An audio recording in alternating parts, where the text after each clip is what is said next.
so long, can't be away. We got a new thing, you know I love when you here to stay, here to stay. I think I freestyle better when I sing. It's kind of like a pointed purpose. I got a new life, new style, new. I got a new life, new style, new food to try. I like that. I hit it. It was cool. Don't like how high this is though. Perfect. Now we're good. I like that. Like we're on FaceTime. Pick up the phone. I'm also adjust this. Like that. Like that.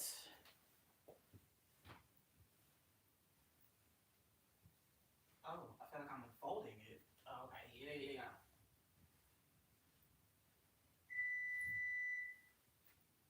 There we go.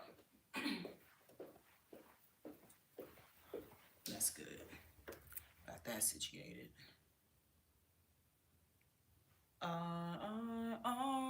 Da-da-da.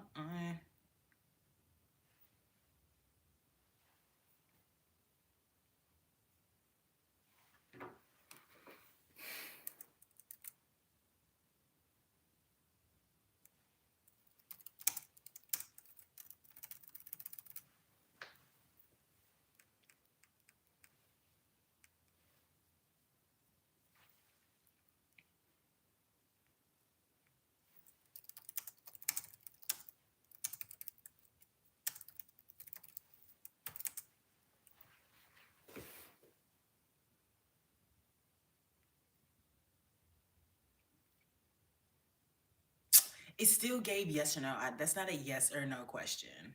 It's a question. It's not even supposed to be a poll. It's not even supposed to be no poll. What's up, Louise? How you doing? That's supposed to be a question. I wish they would give me the ability to ask questions. Oh, my freaking throat hurts. Life. Life. Why am I not even popping up here? Also need to share this. I'm back where we left off. Back at it like a crack addict. You niggas know that you missed me. Whole time you be talking shit that you know you want to kiss me. Hey.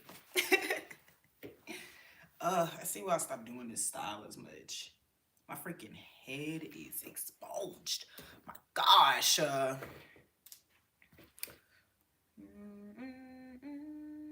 Okay, now I have to take this down because I don't like that it asks y'all as a poll. This is supposed to be a question.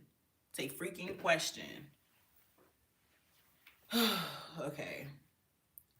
Let me set a new one. I'm gonna do best bad family member because honestly, I watched Son of Batman last night. I'm in that mood. I'm in that mood.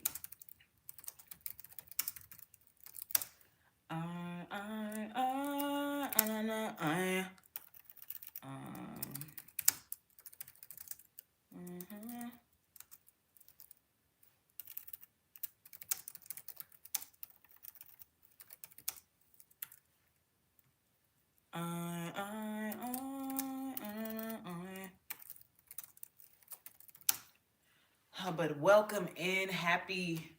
It's Monday. See, I'm already off my rocker. Happy Monday, everybody. Welcome in. Lovely to see y'all. Lovely to see y'all. What is y'all's plans for today? We starting off the week heavy. Well, not heavy. It's actually not as cold. It's pretty sunny, you know? Bright skies. No need for dim lights. I don't know. I'm off my rocker this week. I feel like I've been just thrown in a pinball machine. I don't even know what to feel at all. What's her name? Oh no, I'm gonna take Jason out then. I need two women. Two women. I think it's Stephanie. Her name's Stephanie.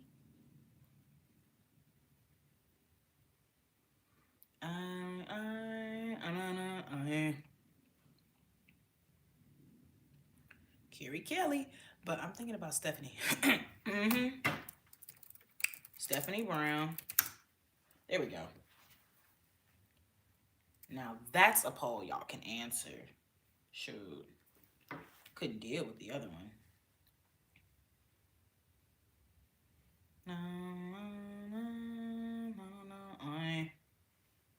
I got a new life.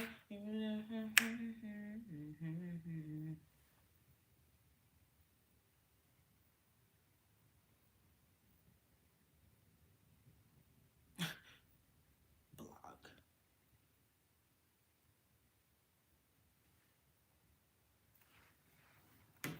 All right. Now we're gonna go and make my coffee. Y'all know how I am on Mondays. I'm pretty like chill.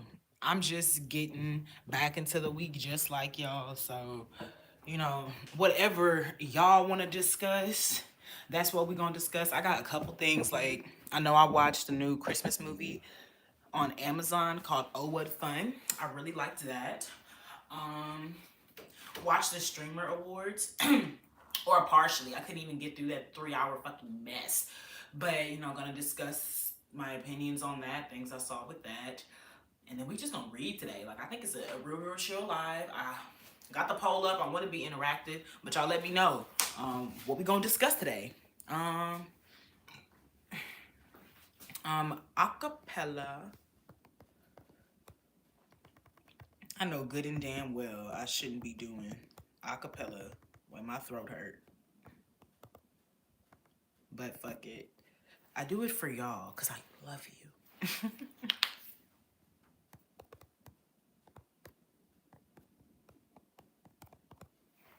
Na, na, na.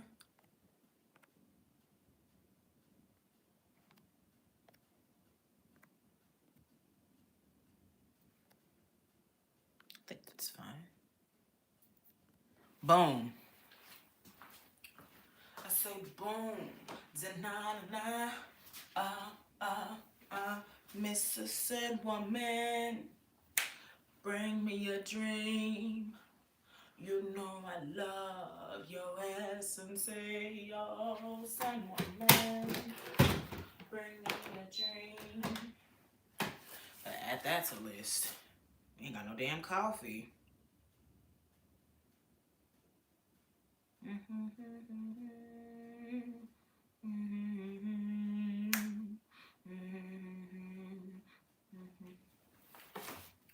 And that's to the list right now. Coffee. I think I got bacon already. Coffee, bacon. We got toast. Some ice cream. Queen. I want ice cream. I scream, you scream. Said we all scream for ice cream, you scream. We all scream for ice cream, you scream. We all scream for ice cream, you scream. We all scream for ice cream, you scream. We all scream for ice cream, you scream. We all scream for ice cream. Okay. Let's get this coffee in me. I know we're going to do our typical jack. Look at y'all trying to do inappropriate messages, and I realizing this is a full, serious, multi-million-dollar company. Okay? I'm not for the games. I'm not for the bull. If you're not going to be appropriate, get the fuck out. Niggas got rules and regulations over here. But y'all gonna find out soon enough. You're gonna find out soon enough. I scream, you scream. We all scream for ice cream, you scream. We all scream for ice cream, you scream.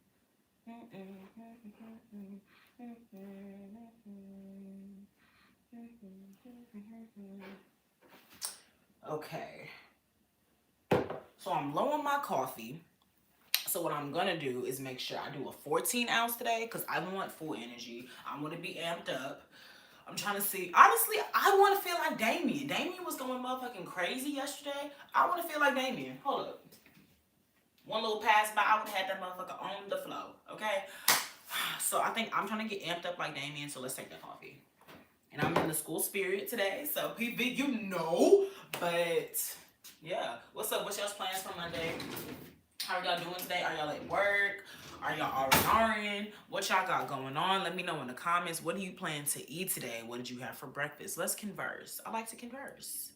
And you know, if you're appropriate, I converse back. I'm just saying. Thank y'all also for being here. Oh, hold up.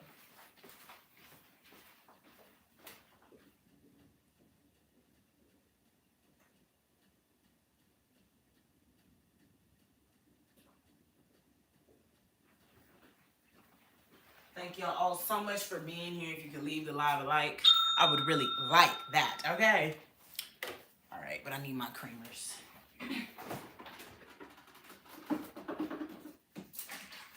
Ice cream, you scream. Ice cream, ice cream, ice cream, you scream. I already putting that underneath it because I ain't got time to wait. I ain't got time to wait. And I ain't got time to waste. Said I got no time to wait. And I got no time to waste. Hey. So what I've been seeing recently is that when I do too much heavy whipping cream, it makes it have little to no flavor. So I guess to try to double back on that, try to make sure everything is good, I'm going to add more creamer. But also I think I clearly need more sugar. Probably also more vanilla extract too. Unfortunately. Ice cream, you scream. We all scream for ice cream. Got it in a jar. And we're just going to pour a little bit in there. We're drinking coffee right now. I've already met up with you. Grab your cup. Let's discuss.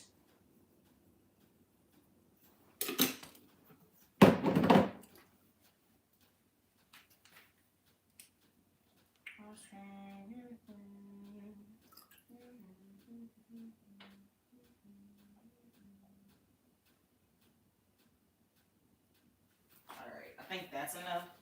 You do not want too much.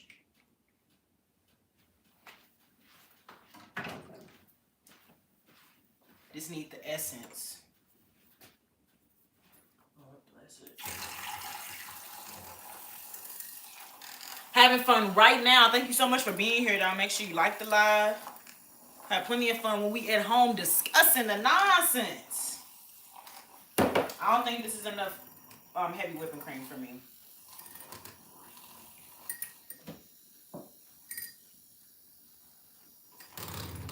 I need that thing to be thick. Thick.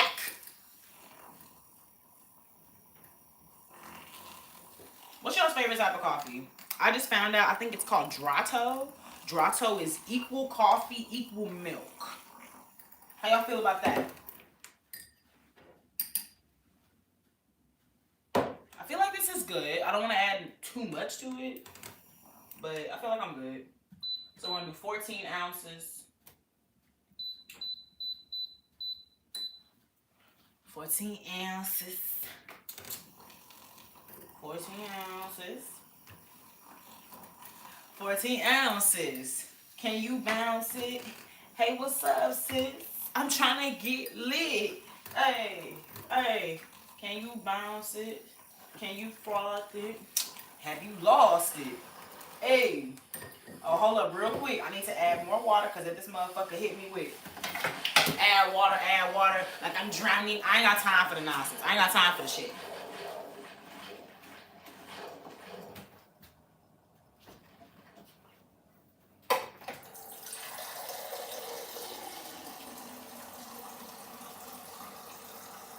Always in my face. Talking this and that. Adding that water right now. Because I ain't for the bull. I ain't for the games. Oh, we almost had 10 likes. Y'all, let's get the motherfucker to 10 likes. 10 likes 15? Honestly, not a bad record. I think we beat it before though. I think we've had 10 likes in the first 5. But you know, we chill today. Y'all ain't extra thirsty. It's okay. It's okay.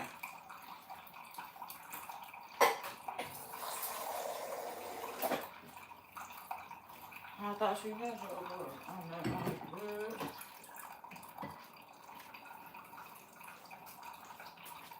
Okay, I'm just gonna Tetris it. It's Tetris. Ooh, we at 10 motherfucking likes. We at 10 motherfucking. Oh wait, no, I still see 9. I'm being duped. Embarrassing. Got the coffee flowing. Always in my face. Fucking missing it.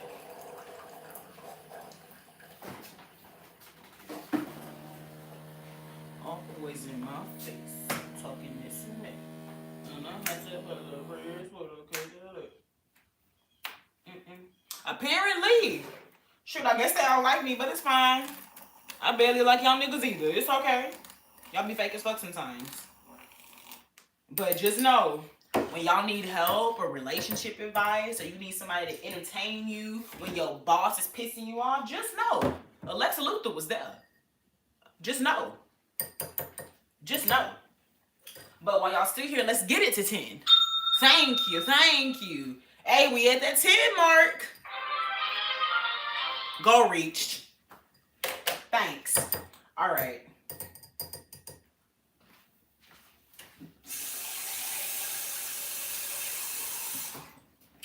Coffee smells strong as fuck.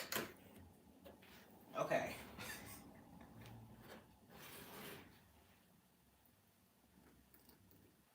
Yeah. Y'all ain't see it this time, but that motherfucker was good. This one's good. This one's good. What's up, Kai? Good to see you. We got Kai in the chat.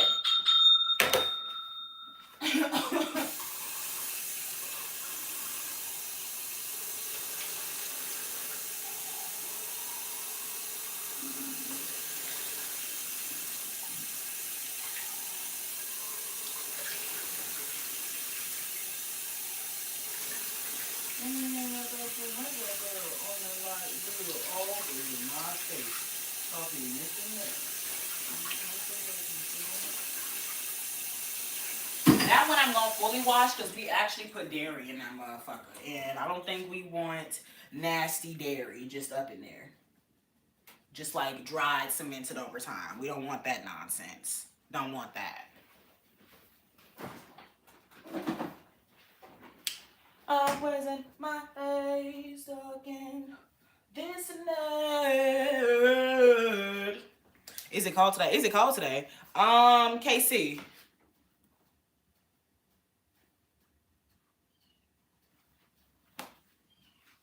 There's something you learn in life called nonverbal communications. So if you think I'm wearing a jacket, specifically a hoodie, when I can't even unzip on willing, and sweatpants, do you think that it's a nice sunny day down here in Texas? It's always sunny in California? That's what you think, Casey? I'm sorry, but that question was stupid as fuck. Like, just use your common sense. I see people dressed like that in full summer. You see children. I'm a 24-year-old woman. I dress for the season. But you know what, Casey? I admire your patience. Because you could have hit me back. You could have cussed me the fuck out. And honestly, I would have hit you back. Because I'm not in the mood today. I'm not. My voice hoarse. I fucked up my throat over the weekend due to a panic attack. And you know, I'm not for the games. But Casey, I respect you. To answer your question nicely this time, it is cold. It is cold. It is cold. 55 degrees. It says it's sunny, but I don't trust that shit. It's Texas. I don't trust that shit not one bit. All right. Let's get back to the main area, y'all.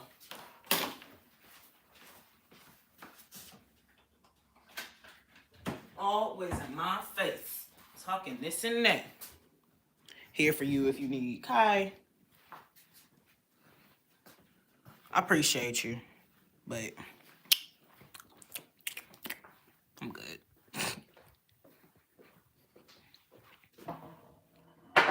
So, how did I want this to be done today?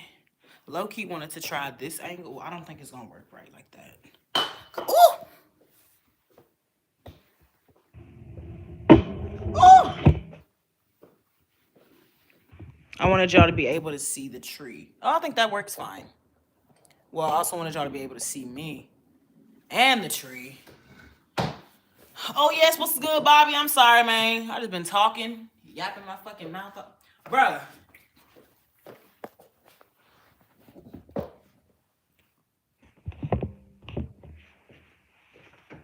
Y'all not gonna be able to see me, though. I don't know, what y'all wanna see, tree or me? Because we're gonna have to give one of them. I wanted y'all to have like an aesthetic background, though.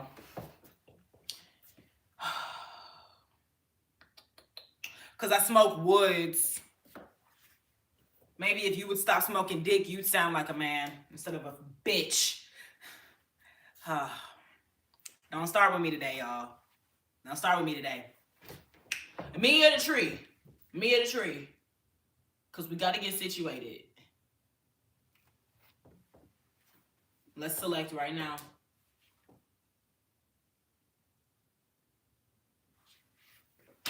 You know what? Ain't nobody answering my motherfucking question. Y'all ain't worth shit.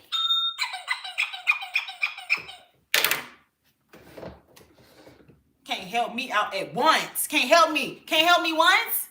Do y'all want to see me or the tree? I'm trying to figure out the angle so we can have an immersive show. Me or the tree? I got Arthur Fist. I'm not playing. I'm giving y'all 10 seconds. 10, 9, 8, 7, 6, 5, 4, 3, 2. All right, thank you. You see, when you start getting countdowns to niggas, it's no, okay, this is what we exactly. I'm not playing motherfucking games. I had to pull that black mama on y'all ass. Shit. But okay, y'all want to see me. Good. I want to see y'all too. Okay, so let's just... I think I'll move in front of the tree when it's story time. How do y'all like that? When we reading our whole stories? How about I do that? F the tree. Whoa, Bobby! Whoa! We ain't gotta say F the tree now. Shit. Shit now, shit. All right. I'm putting the tree up today. That's good. You gonna put it up with the babies? You and the babies gonna make an event out of it, Bobby? What's up, introvert? What's up, Gordito? Like I said, not much. Chilling at work, mad though, because someone clogged both toilets on the first floor of my job. They looking at me like I'm supposed to do something. I'm the doorman, not the poop man. Okay, so do you work at a hotel? If so, oh, hold up, we got gifted. Thank you so much, Kirsten, for the party hats. Party hottie. Party hottie. So do you work at a hotel? If so, them some nasty ass customers. I'm sorry. As somebody who obviously, has clogged the toilet before, I'm human. I'm human. I've clogged the toilet before. It's actually pretty fucking hard to clog a toilet. Also, y'all, let's get this like up. Fuck! I'm sure y'all just heard my stomach growl, but ignore that. Let's get this live up to 20 likes. I would really appreciate that. You work at a high-rise apartment complex? Jesus Christ is my savior, too. Clogging up toilets is just like the most inhumane thing that you can do, because do you not want other people to use the restroom?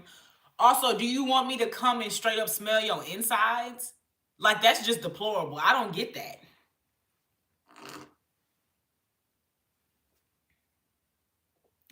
It don't make no sense. You too, Bobby?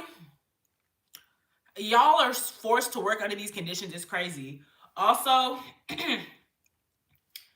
Don't think I don't peep the shady shit y'all doing. All of y'all selecting Damian Wayne. And it's very interesting that Damian is the only one biologically related to Bruce, aka Batman. That's real interesting. All y'all selecting Damian. But I ain't gonna do too much. I fucks with that y'all voting. No, I fucks with that y'all voting. It's more like a financial building with like businesses that rent space. Oh, okay, so kind of like The Office. I get it. Oh my gosh, so you'd be I think the nigga name was Tony in The Office. I think his name was Tony. Like the black man that was the doorman, they had to bring him in there so he could choose between the chairs or what is it? Chairs.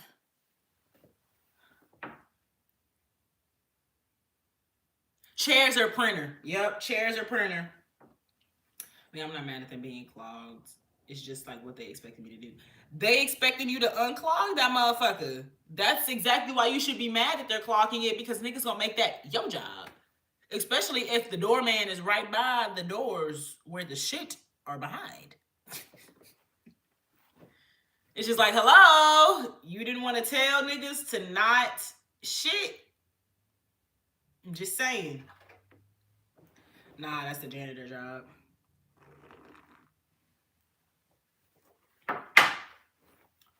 I'm glad you got it regulated there. My 2-year-old, like, oh, that's cute. Your 2-year-old doesn't fuck with the ornaments on the tree. And of course, they can only reach the lower half. That's so cute. It's so cute. Okay, so one of the things on the docket today, y'all. Of course, you know,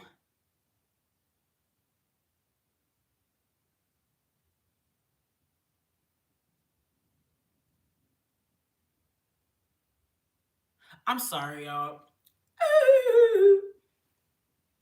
Oh wait, I gotta send my sister something. We have a 146-day TikTok streak going on. I can't end it. I can't do that. Okay, but one of the things that I watched this weekend outside of a Christmas film called Oh What Fun, and me and my man watched Elf. Oh my gosh, that was my first time seeing Elf in full. Amazing. Love it. Will Ferrell is goated. But also, additionally, watched the Streamer Awards, obviously, because I am a live streamer. Oh my God, what? Oh my God. I'm sorry, y'all. What's up, Don? Salute. Welcome in. I'm gonna just keep giving them the old fluoride stick. What? So either that says fluoride, like the chemical that's in our toothpaste, Florida, the state with the crazy ass people. Kai, is that where you from? You from Florida? What? Like the what is the fluoride stare? How do you give a fluoride stare? Just like, how is that? Yes, it was my first time seeing it in full. I've only ever seen the part where Elf meets his dad, and I've only ever seen small parts where he was in the North Pole, but I've never seen it in full.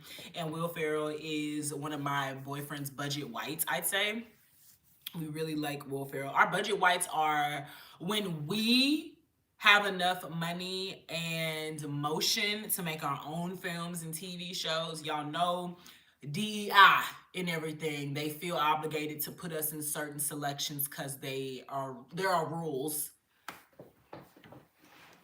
put in place for such. So we would do the same thing, but reverse. I don't ideally want white people in my movies and stuff like that, but when I do, it's a certain couple white people I'm gonna want, you know? Emma Stone, one of them, Jennifer Aniston, Reese Witherspoon, Michael C. Hall, the man that plays Dexter, Jeffrey Dean Morgan, the man that plays Negan, Andrew Lincoln, the man that plays Rick Grimes. These are my budget whites, you know? Will Ferrell. So I add that in there, funny ass white. So with that being said, it was really, really fun to see the movie period. But additionally, because the things that we watch and we indulge in when we're younger really form who we are. My boyfriend called it out that this is really why he acts the way he is. He's very jovial, he's very childish, he's also very positive thinking, he positive minded and forward thinking. He never likes to just dwell on anything or stay on something for too long. And so I love that. And it was just so cute to see what made him. And Elf was, it honestly was just an amazing movie. And I hope that we can get back to that where we can have actual family friendly comedies. And it's not so many adult jokes or innuendos and things. It really was just very wholesome. I really enjoyed it. Really, really enjoyed it. I actually cried when they started singing Santa Claus is Coming to Town. That ain't no Christmas song you cry for, but I was crying. Hello. Like, the fuck? Ain't nobody mentioned Jack Black. Ain't nobody mentioned Jack Black. I don't care for Jack Black. Like, ain't no issue with him, but like, I don't really care. You know?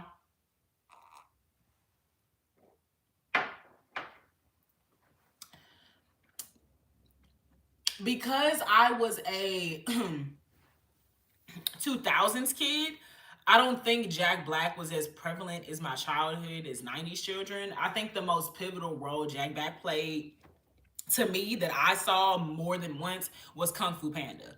And I didn't even see him.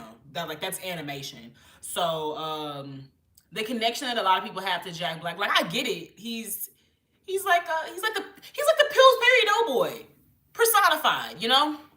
But not the best budget white, but I like him. He cool. And it's like, I agree with you, not the best, but he cool. Like, but he not in my list for sure. Like, I'm not rushing to get Jack Black in my film, you know? Not rushing to do that. Not rushing. Who would y'all say y'all's budget whites are? Who y'all budget whites? But Fluoride Stare is the same thing as the 1,000-yard stare. Okay. Well, I don't want to do, I was going to like try to do that, but that's actually kind of offensive because 1,000-yard stares come from a very high level of PTSD. But I get what you mean. Damn. Thank y'all so much for being here. If we could get this live to 30 likes within the next 10 minutes, that would be amazing and that would be crazy. If you would like you a cup of coffee, a piece of bacon, or even a nice sunny side up egg, leave a like. If you like what you see, like what you hear, if you like coffee, if you like Christmas, it would be amazing if you like, so we could find fellow like-minded people like you. How many times can I say like? Like, what would I trip when I'm already chose? Like, Keanu Reeves, man, fuck no. He can't even act. I don't like Keanu. Which is crazy because he is a part of like some of the biggest American franchises ever, being the freaking Matrix and then John Wick. I feel like I'm missing a third one. What was that? But it's like a buddy comedy movie. Matt and Ted, or... But no, I do not like Keanu Reeves acting. And then I low-key got some animosity because I found out that Neo was actually supposed to be played by Will Smith. And you mean to tell me I could have had Will Smith as Neo? But I got Keanu. I don't go to him for acting. He's just a likable dude. No, the budget whites are for white people that can act.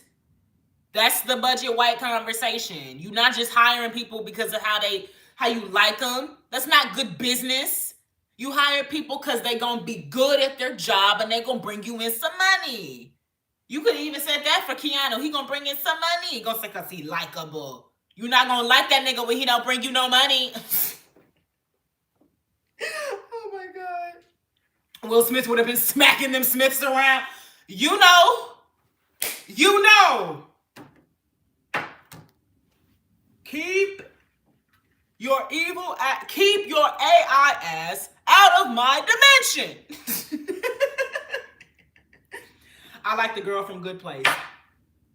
I do too. What's her name? I also remember watching The Good Place. That was my show, like my freshman year of college, bro. That little twist. Are you asking for yourself, David? You might want to go consult with your gynecologist to see which one is best for you. I can't answer that for you, sir. Oh, he's spamming this shit. He weird. Beavis and Butthead for cartoons. Them your budget whites? That don't even make sense. But I guess you saying those are the white. No, the conversation. You know what? Fuck it. I don't even give a fuck. I give up. Everybody just say your favorite white people in the chat. I don't care. Ones that you would have act, ones that you want to smoke a blunt with. I don't care. Your favorite white people, I guess. Today is at King of the Hill. You got me there. You got me there, Madman. You got me there. You know we have somebody from King of the Hill in here. Bobby. He probably left though. But Bobby. I fucking love King of the Hill. Did you watch the reboot? Chef's Kiss. Primo, amazing.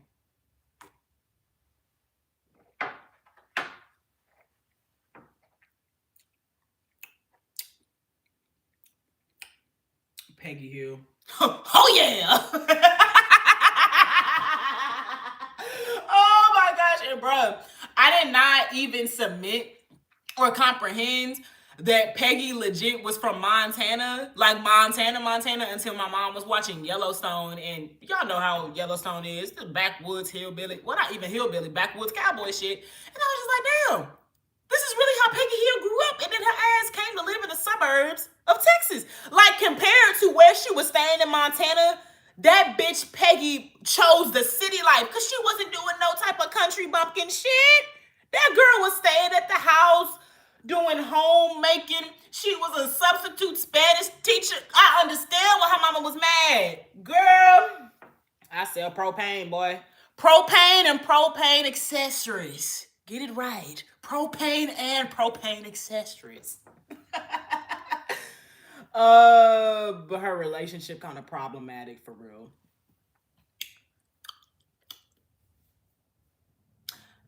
I don't know a lot. I did see one clip where she said, I think he shot his shot at her. Cause like she took her gum at her mouth and then he put it in his mouth or something. Some weird white people shit. That's a problem in itself. But yeah, I don't know all of what they got going on. I don't really pay attention to white people relationship problems. But if you know, I ain't really a gossiper neither. I'm more of a mixer than I am a messer. I'm a little mixy. I get into it. I say, oh, okay, that's what happened. What do you think about it? Oh, okay, and move on. I don't like to get full messy with it because like we kind of go over to the gossiping area, and I don't want to gossip, But hey yo, let's get this live to 30 likes. Hold up, maybe that's what I gotta say.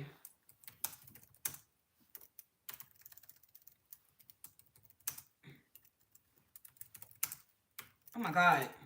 You would think a bitch like me ain't take typing class in fucking high school. Jeez.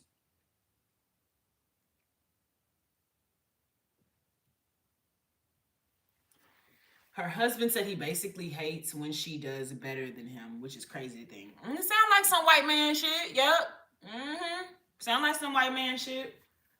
Want the woman to need you. You feel less of a man when the woman is doing more than you for whatever reason, even though she's living her own life. It's just weird, but yet alone say publicly. But that's the thing. He feel comfortable saying it publicly because he probably more disrespectful in private. Probably just straight up tell it, like straight up, don't take that role. You know how I feel when you take those roles. You know how I feel about this. Let me get her name.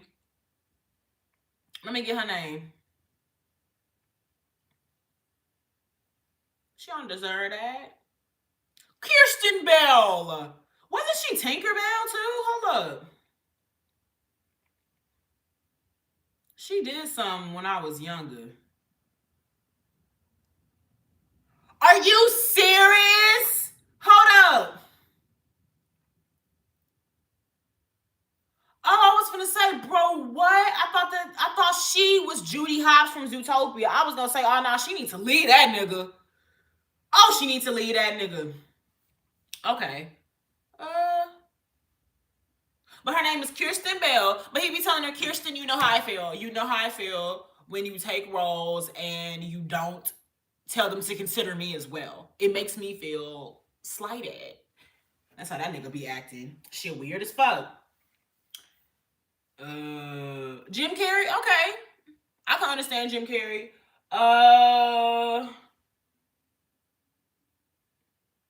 He is very animatronic. He's very animated. I can understand the Jim Carrey selection. For sure. For sure. Can never be me. I want all my people to win. Hey, man. Talk about it. What's the acapella goal? You sing for us? Yes. You must not know about me. You must not know about me. I've never seen Liar Liar. I cannot relate. Oh my God, no. Oh, Kirsten Bell is adorable. I don't know how you could look at her and want anything bad for her. I mean, when you're a mean-spirited grump who ain't got shit going. I've never seen her husband in anything. I've never seen that nigga in shit.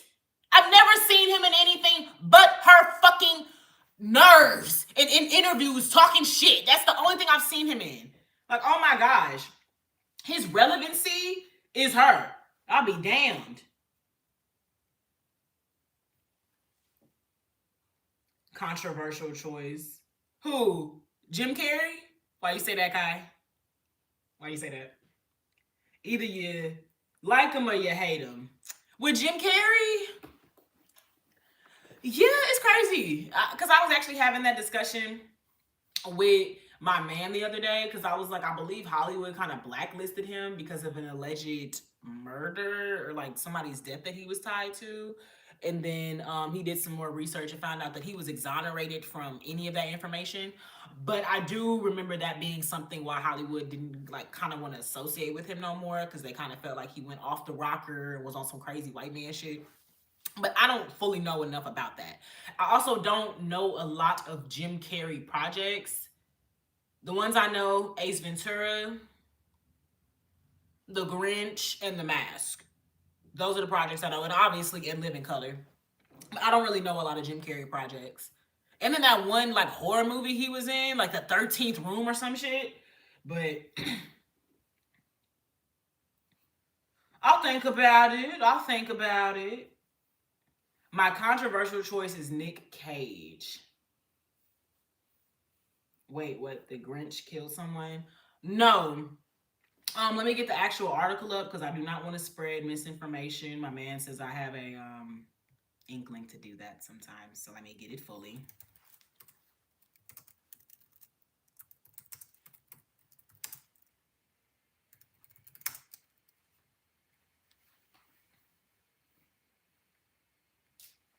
All right. So his ex-girlfriend committed suicide. And this was something that people had put on him. I'm going to read this full article because I think it gives a full story. Oh my God. Move, bitch. Let me pull these up so I can see y'all here. Okay. Jim Carrey's comeback attempt after being blamed for his ex's tragic suicide. Star 62 ditches retirement, but death of Irish makeup artist 30 could still derail him. He became the first actor to ever receive a, y'all, let's get this live to 30 likes. I would love this live to be at 30 likes. Encourage, share, love. Okay. He became the first actor to ever receive a $20 million paycheck for a role in a film. And with 2024 marking the 30th anniversary of the start of his blockbuster career, Jim Carrey should still be a Hollywood heavyweight. But unsavory allegations surrounding the tragic suicide of his on-off girlfriend have cast a dark shadow over the star and led to the cancellation of his comedy career. That saw him rack up hit after hit, from Ace Ventura to The Mask, Man on the Moon to The Truman Show. The turning point came in 2015 when Catherine White, 30, an Irish makeup artist, took her own life, and lurid details about their relationship began to emerge, including notes in which she accused the actor, who was 25 years her senior, of introducing her to a debauched life of sex and drugs and giving her herpes. While Carrie flew to her native Capel-White Coal Tipperary for the funeral, a rift with her family soon developed, and her mother and estranged husband sued the actor, claiming he caused her mental distress that contributed to her suicide. The case was thrown out and he swiftly retreated from the limelight, but after 4 years away from mainstream media, the Canadian actor began a slow and tentative return to film in 2020 with a starring role in Sonic the Hedgehog, the first of 3 animated adventures based around the escapades of Sega's greatest export. Whilst promoting the film's sequel in 2022, Carey, 62, said he was retiring from acting, and yet this week he was back on the red carpet for the UK premiere of the third installment, joking that he needs money.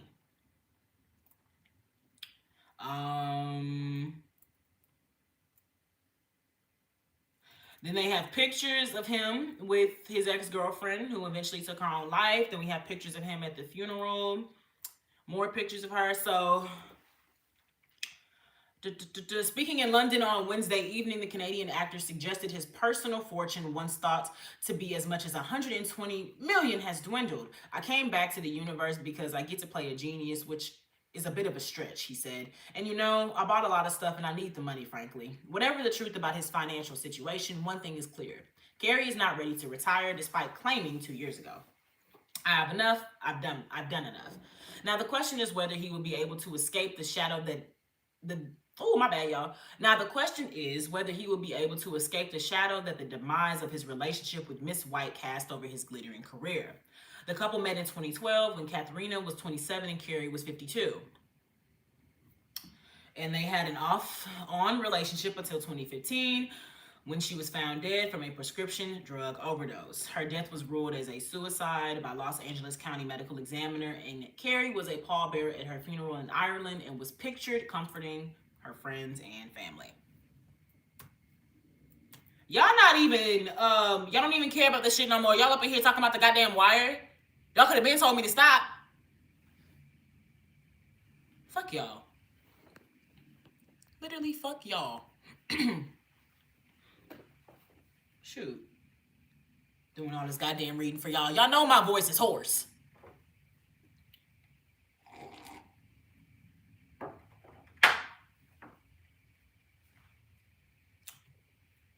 Thank you, Kai. Okay, now I'm going to see what y'all was saying. What was so important that we had to sit over here and gloss over figuring out the lore with Jim Carrey. Shit. We're trying to get them lines up. Casey, oh, okay. Oh, I was going to say, nigga, what you talking about? Likes. Thank you. Thank you. Shit. Okay. Nick Cage is not a good actor, but they just give him dope roles. I actually cannot name like the last film I seen Nick Cage in. Ghost Rider? Like, Ghost Rider? I don't fucking know. What's up, Mark A. Houston? I fuck with your last name. Bobby, you always missing something, man. We talking about a lot. I mean, I thought Ghost Rider was good, but I was also a teenager last time I saw it. My man said the same thing. Ghost Rider is a cool character. It's unfortunate. I don't really like demon characters. Okay, I don't like them at all because they're demons. So I don't like the fact that he's a demon, but because I love skeletons. I think his character design is really, really cool. So I agree with y'all. I feel like the aura Nick Cage gets is based in his roles. Like the nigga really ain't got none. I'm even thinking down to that one weird movie he had with John Travolta. Like they'll even cast him alongside good people, like good actors, making you think this nigga got aura. He got it like that? No. It's just the roles. I'm with y'all. Okay. Oh. Every movie Nick Cage get is dope, pretty much. Bruce Almighty was good. I did like Bruce Almighty. I did like that. I forgot so many good white actors. Tommy Lee Jones. Fucking on the camera with Pamela Tommy Lee? Nigga, you crazy. You're crazy. What? Robert De Niro, I can understand. Steve Carell funny as fuck. Yeah. Pacino and De Niro made some of the best mobster movies. My dad would agree with y'all wholeheartedly. My dad loved him some Robert De Niro. Oh wait, that was a different Jones. Or wait, was that a different Jones? You tell me. Shit, I could be wrong. Robert De Niro's Italian. For some reason, I classify Italians as spicy white, like Greeks and Spaniards.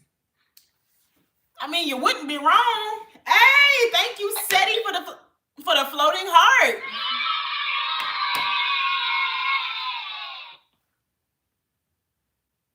Yeah, you wouldn't be wrong. Italians, they are, they spicy white, but they still white. They still white.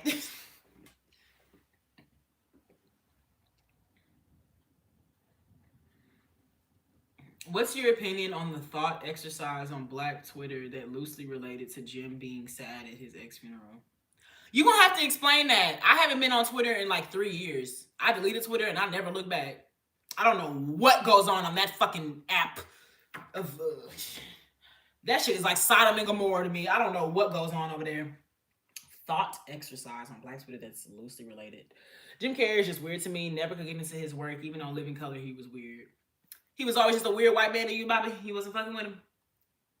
Oh, basically, the thought exercise is a man allowed to be sad if he's in a...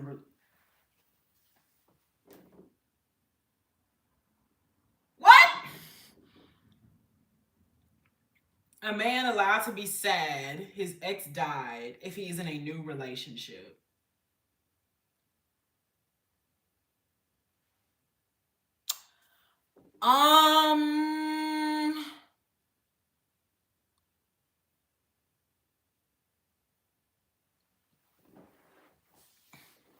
This is a complex conversation.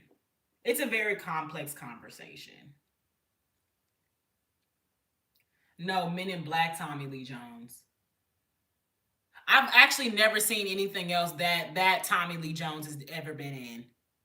Actually, I thought you was talking about the one that was with Pamela Anderson. Oh my god, I didn't even think that nigga was an actor. Was he a singer? Oh my god. Okay. My opinion on that. One, relationship or not, marriage or regular boyfriend-girlfriend dynamic, you do not have a right to say what somebody can be sad over. So that is the first thing. Even if it's something as personal as an ex. Now, I do think there is a level, like you boohoo crying and you gotta stay up in the shower, you're curling up like a fetus, you yelling like Tyrese and Baby Boy. I think that's a little dramatic, but if you're actually sad, like you kind of need a moment of silence with yourself and like you actually this is something that you want to discuss, because I related to literally a situation, like it's not the same thing, but my mom said that length of relationship is relevant as well.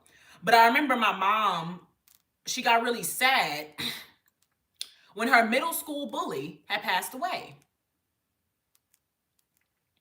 And so I was confused because I'm kind of just like, fuck that bitch. Rip to her, but fuck that bitch. I know you're not sad about this shit. And, she actually was. And she was like, she wasn't the nicest person. But one, I'm not going to be happy that she's dead. But also, this is somebody who was my age. Somebody that who actually experienced the same things that I did in life at one point. Whether they ate the same type of meals at lunchtime, or they had the same teachers, or they had to deal with the same level of craziness when they were growing up. If they kind of had the same experiences with like y'all know how crack was just really bad in the Black communities back then. Maybe if that's actually somebody she knows. Oh yeah, I know my middle school bully can relate to when crack came through and slaughtered our neighborhood. I kind of look at it like a piece of you You can look at it like a piece of you has passed away with that person, kind of, because that person was a part of your life for so long. So I for sure think it's very possible to mourn over an ex because that person was who you were with at a point in time. But I do think there's levels. Like I said, you should not be up in the shower screaming like baby boy and coddled up like a fetus, and you can't eat and you can't sleep. I do feel like you have a right to be sad. Um, it's death.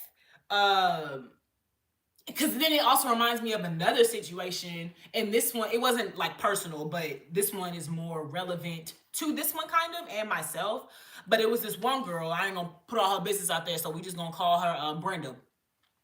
But she was dating this one guy, and he ended up getting shot and killed by his stepfather. And so she ended up driving him to the hospital and everything. And unfortunately, he died in the car with her. Very fucking traumatic within that. And we were in high school, so that's just crazy as fuck on so many levels. Even down to the fact that his stepfather shot and killed him. Like, it was just crazy. But she had to deal with that.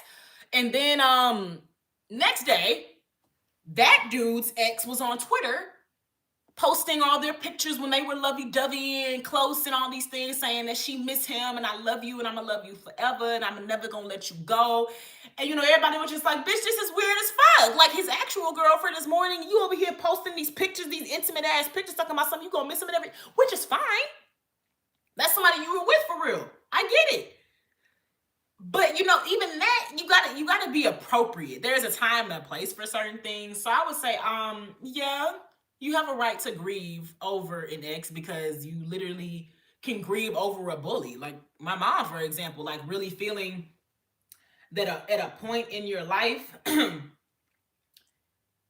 like even thinking that, like if you was over here planning a particular life with that person, and it's like, damn, like imagine I was still with that person and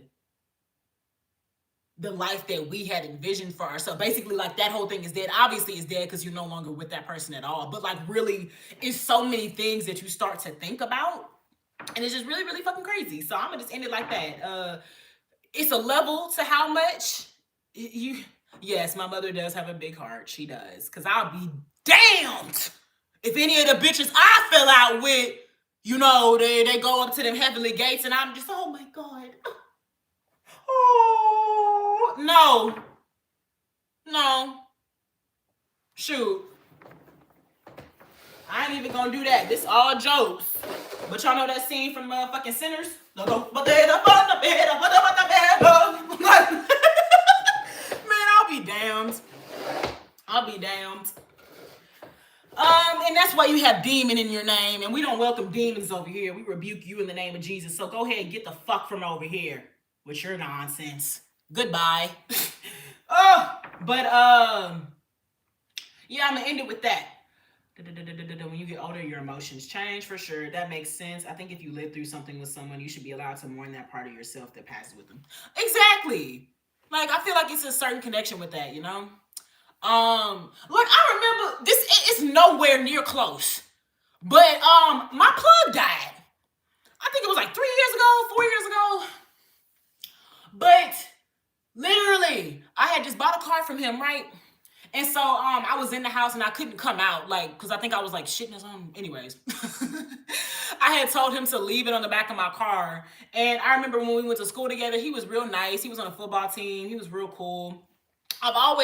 I'm sure as y'all can tell, I think it's nothing but men in this chat. I've always been kind of like a guy's gal. I think it's especially because of the connection with my dad. I have always just connected a little bit easier with men. So he was kind of like, he was an actual friend I had in school, and he was real, real nice. He was cool.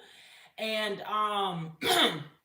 anyways, moving forward, he ended up, becoming a dealer and stuff like that, as some people do, street pharmacists.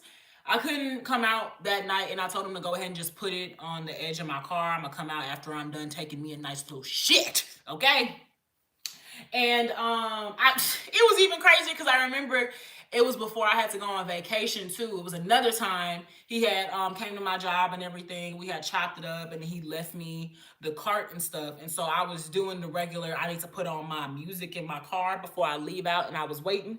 I seen that he still didn't leave, and then I was just like, like opened the door. I was like, yeah, did you need something still? Or did like, I didn't give you all the money. He was like, no, I'm waiting for you to go. Make sure that you leave this parking lot safe. Like, he was real nice, a nice gentleman, just real chill. And so, getting back to the main story.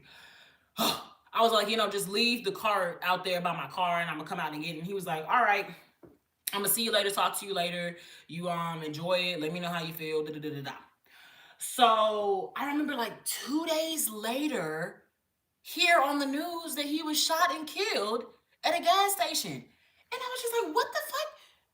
I was just talking to him like 2 days ago. He was just at my house 2 days ago. Like, he just gave me a card 2 days ago. Like, this is great. And like, we were close in age too. I think he was probably only a year older than me. And this wasn't the first time I had a classmate die. I remember in middle school, there was a young girl and she had cancer.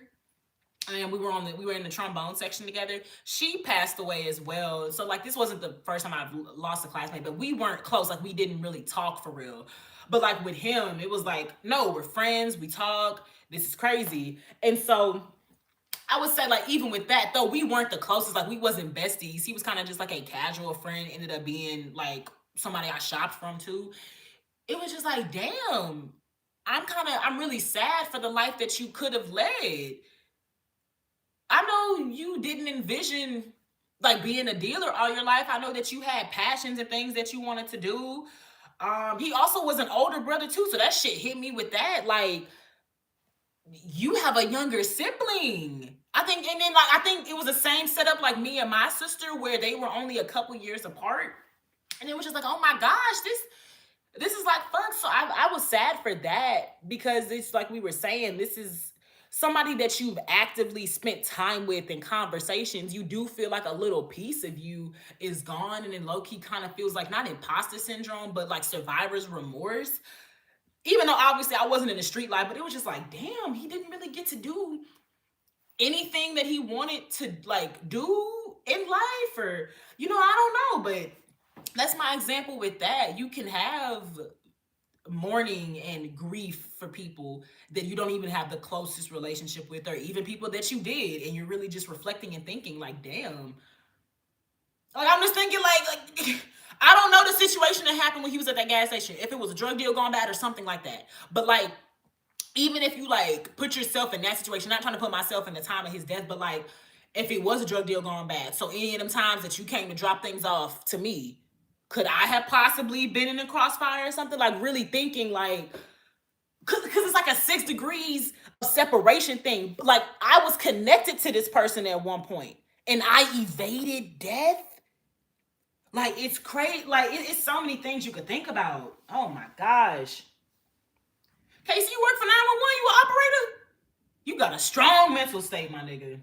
Yeah, the streets take people sometimes. It's really sad that so many people grow up in low income areas, have almost outlived someone in their age group in their neighborhood. That's the extra sad thing.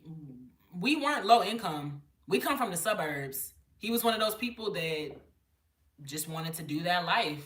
So it was unfortunate. It's even more sad.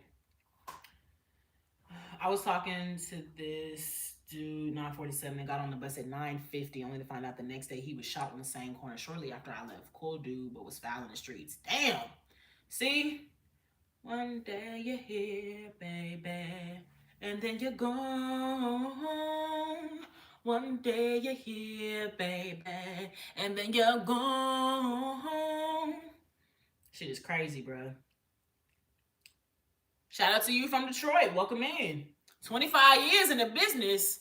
How do you handle that? How do you deal with that? I don't even want to ask you the craziest. Okay, so I'm going to ask you, like, what's the funniest story you've heard? Like, on a 911 operator, like, help, our dog is stuck in an air shaft or something. Like, has there ever been a funny story when you were working there? Because I know it all can't just be depressing. People locked in their car and they don't know that all they have to do is pull the handle to get out. When you in duress, everything seems like rocket science. Oh my God. I'm out of toilet paper. What do I do now? Just like anything. What was crazy was that he was charging 35 a gram in 2000. What? Oh no. He was extra bougie. He was trying to get out the hood, okay? He said, these $10 grams is not gonna get me out the streets, bruh. Child, I had a poor lady. He was in a car and it was flooding and the water was ankle deep and she didn't want to get out. The car ended up floating into a retention point and he drowned in the car. Oh, man. That's so sad. I told you to tell me the funniest ones, KC. Why would you just tell me the depressing ones like that? Y'all, let's get to 30 likes. Let's get some more positivity loading up in here. Okay.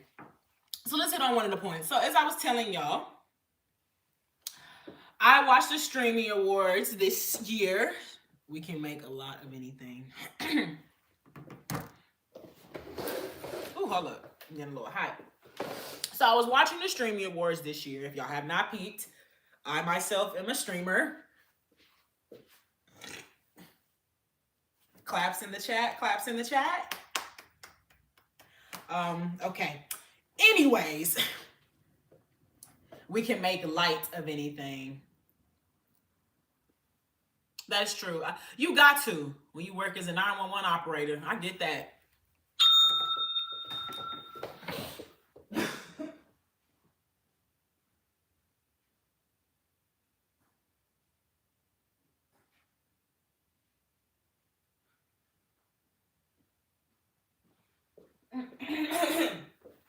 Oh my God. I would have took that to North Carolina and charged $50 a gram, allegedly. Child.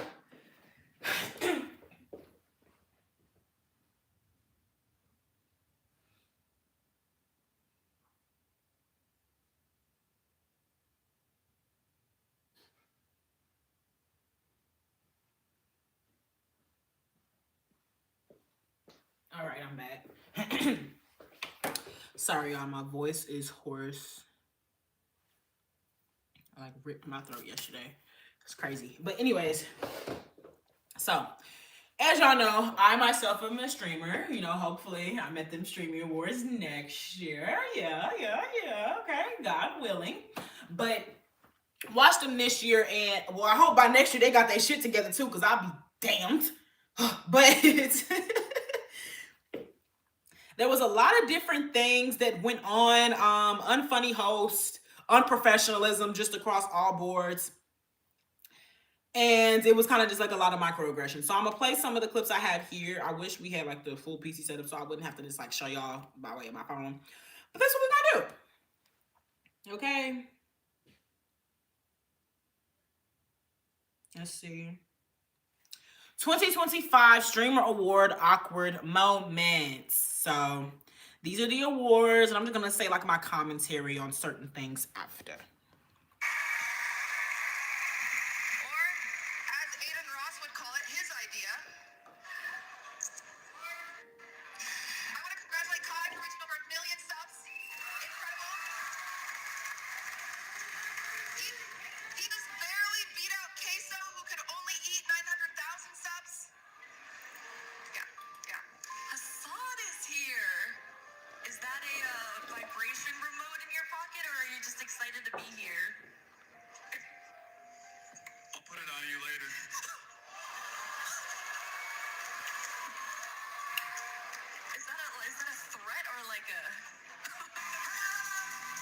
No, Bobby. Breakout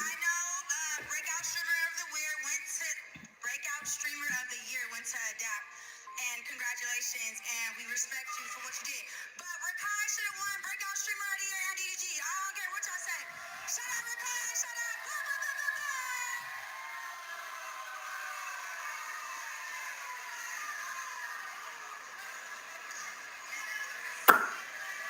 Kai Cenat. This year, as everyone knows, you broke the record for the most expensive haircut and the least educational university. So congratulations to you. Oh, and also, congrats on your new documentary with 50 Cent. That was you, right? Trivia. Yo, that like hi? Are you grounded or something? Like, I don't... Yeah, that's what I thought. We added a new category called Best Stream Duo. Yes. With nominees like Arky and Yugi. What does that mean, a herb? Agent and Ozempic.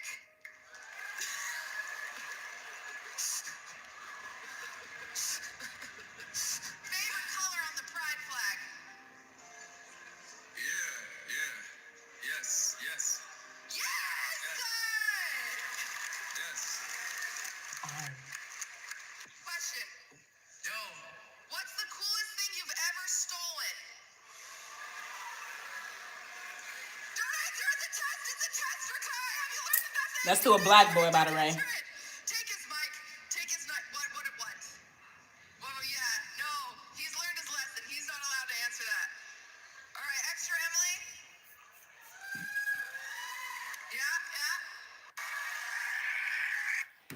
Yeah? Okay, so obviously I know a lot of y'all, do you need a certain type of comedian to tell those kind of jokes? That's what my man and I said. So outside the fact that I don't know who these lovely women were, I'm sure they're popular to other people, just like y'all know who I am. But I'm sure if y'all showed me to your friends, they would be like, who the fuck is this big-headed bitch? But you know, aside from that, I do feel that hiring actual comedians to tell jokes is always the best thing to do, because not only are they going to actually deliver the jokes, like they're not going to stutter over it, they're not going to second guess it, they're going to be confident in delivering the joke. First of all, I bet a BT version of the Streamer Wars will happen soon. I hope it doesn't. Nobody likes BET, so popular but not funny, because what the fuck was that? That's what I'm saying. And you know, that's the issue I see with the Streaming Awards, is that I would personally say, for a career that a lot of people do not take serious, I know a lot of people do not count this as a job. It's people that come in my comments every day, get a real job, which is just hate, because clearly you're unhappy with your job and you're mad that I can do this for a living, so you choose to comment on this being a real job. But I want to see you talk to motherfuckers for an hour plus, okay? But continuing, because streaming is still working its way up as being counted as important, we'll just say that for lack of a better term, I do think that when it comes to an actual award show, something that for people like me, people like Akai, Your Rage, a lot of streamers and content creators are awaiting this is basically our award season, and it's something that seems to take us as a joke. It's kind of like I can't blame people that, you know, come in my comments, or people that be talking to other streamers and content creators, oh yeah, get a real job, when our award show is being used kind of like a circus. We're making fun. Thank y'all so much for being here. If we could like the live, get this live to 30 likes, please and thank you. Get this live to 30 likes, please and thank you. Do I not need to talk so y'all can understand the severity of the situation? Yes, no? Yes, no? Because I don't think y'all are understanding. This live needs to be at 50 likes before I end this bitch. Because maybe I need to start doing y'all how my faves be doing. I'ma end this motherfucker until y'all understand that I'm serious. I get up here, even down to the gifts. Get up here every motherfucking day, talking to y'all, exhausting energy. I plan things out, and I can't even get a motherfucking like. I'm just saying, y'all, let's really get it cracking.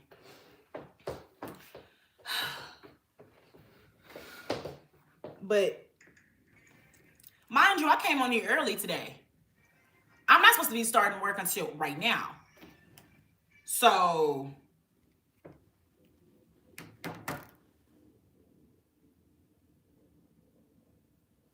your hard work is your paycheck. Who cares about statues?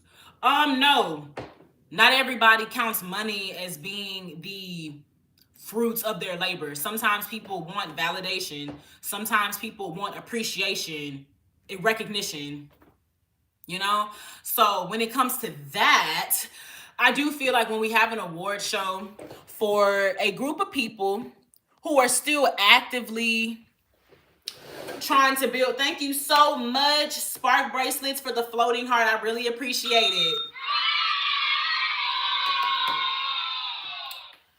So it looks like they put money into the venue. Hopefully constructive criticism for streamers will be taken seriously. That's what I'm saying. And that's what my whole point is. I don't think the people that host this show are even taking streamers seriously. Because there was even a point where a fellow streamer named Vanilla Mace, this funny white woman, they were all like, oh yeah, you know, you're growing, you're doing so good. Hopefully by next year, you won't be here. And my question is, why wouldn't you want a up-and-coming streamer to still come back next year?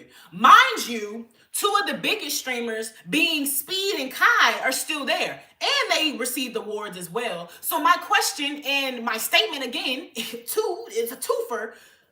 Are we not taking our own job occupation serious? Because you're kind of shaming people that work in this job occupation, telling them or encouraging them, oh yeah, you're getting so big, hopefully you're not here again next year. Why wouldn't you want a streamer to be at the Streamer Awards? That's my first thing on we're not taking each other serious. And then down to these jokes. What my man and I discussed was maybe because these women seem to be fellow content creators themselves, and we understand you're under the gaze of so many people and possible scrutiny at every second, every minute when you're a creator. Maybe they were nervous. Not only am I having to host a show, I am having to deal with co-workers, people in my actual position. And we know in every job field, whether you're a lawyer, whether you're a content creator, whether you are a fashion designer, having connections is going to help you. It's always going to progress you. So I can understand being nervous and having to crack certain jokes towards certain streamers and whatnot, because you feel like this is gonna fuck with your reputation, fuck with your possibility of working with them. And that's why I feel like we should throw a comedian in here, somebody that has no literal connection to any of these people. They have nothing to lose. Hey, thank you, buddy.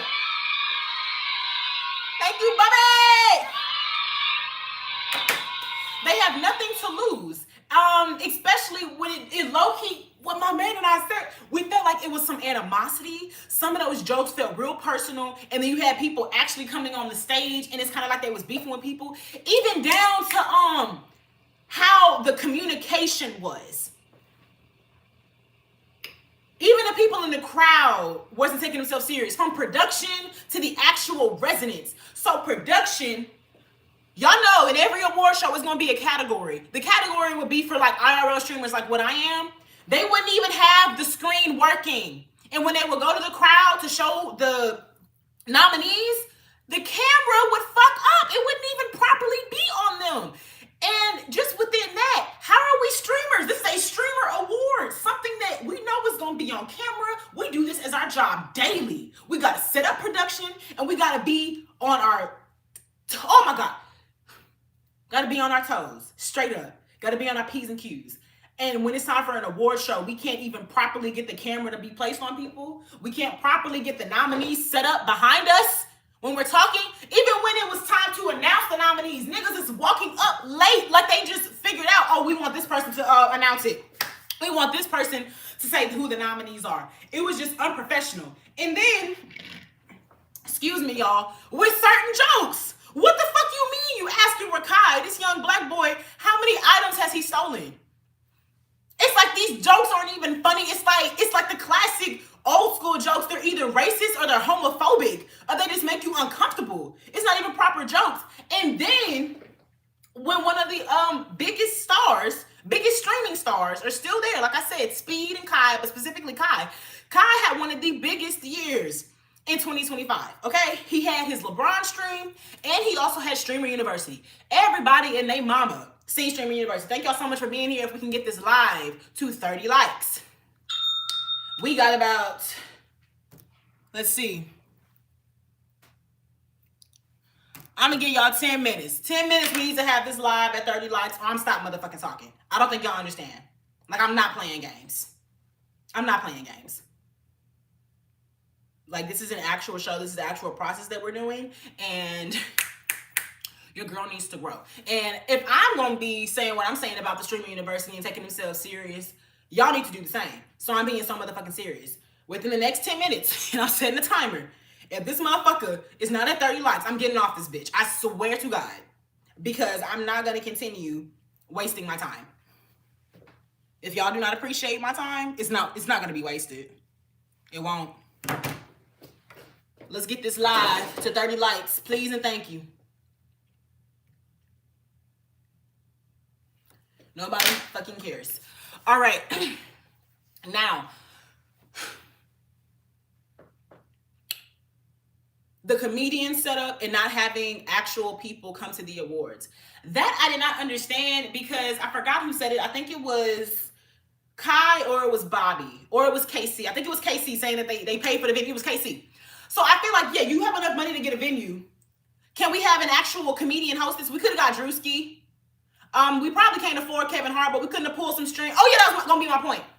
Kai had one of the biggest years in 2025 with Stream University and his LeBron stream, and then he had his Mafia-thon. These were 3 big impactful things when it came to streaming. And for y'all to make, not even make, you poked fun at something that brought more eyes in respect to streaming. Gonna tell a nigga this was the least educational university we've ever seen. Which would be a lie. People are learning how to stream. They're learning how to entertain. They are learning how to inform, educate in all forms of media by way of what this young man decided to produce. He produced a streaming university. Now, obviously, it's not the typical academic university setup. We know that. But if you want to continue pushing that, then, bitch, we should just count all these people up in this room as pointless. What they do is pointless then. If you want to sit over here and identify that this the black man who did the biggest thing stream-wise, who actually helped other streamers, least educational university. So I feel like that as well is promoting that you're not taking people who are streamers and the act of streaming serious when you're telling niggas that it's the least educational university, and then when you're poking fun at people that they also put on, being Rakai, saying, oh yeah, how many things have you stolen and whatnot. And it's even crazier because my man made a point. All these jokes and all these like daggers were being thrown at the black creators. Mind you, without the black creators being there, I don't know what the fuck niggas is gonna watch this for, because all the white people that was there, nobody knows them. Well, clearly people know them. But we already know in all entertainment forms, you're watching a black person. You want to see a black person. Don't nobody watch anything and it not be a black person there. Like, it's just fucking crazy. So for you not to appreciate, we'll just say the founding fathers of this establishment and try to throw dirt on their name whole time, it's fucking crazy and it's ridiculous. And they need to get the shit together. Like, for real. Oh, okay. Let's see. Now, I shall talk. Yes, they needed constructive criticism. Who was Vanilla Mace? Never heard of her. She's this white woman. She got real popular this year because she did a funny ass reaction to this donut, and she's been streaming ever since. If you look her up, I'm sure you'll see her.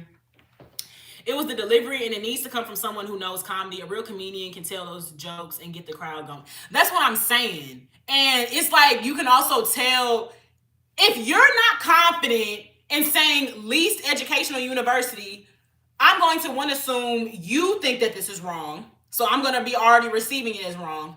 And in 3, how many more minutes? 6 more minutes, y'all. Let's get this live to 30 likes. Let's get this live to 30 likes.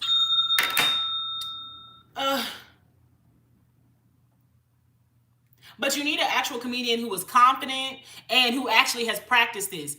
And then I would say an actual host who knows how to engage in a crowd. But both of those women looked like they were scared. My man realized one of them was shaking. And I get it. I completely get it.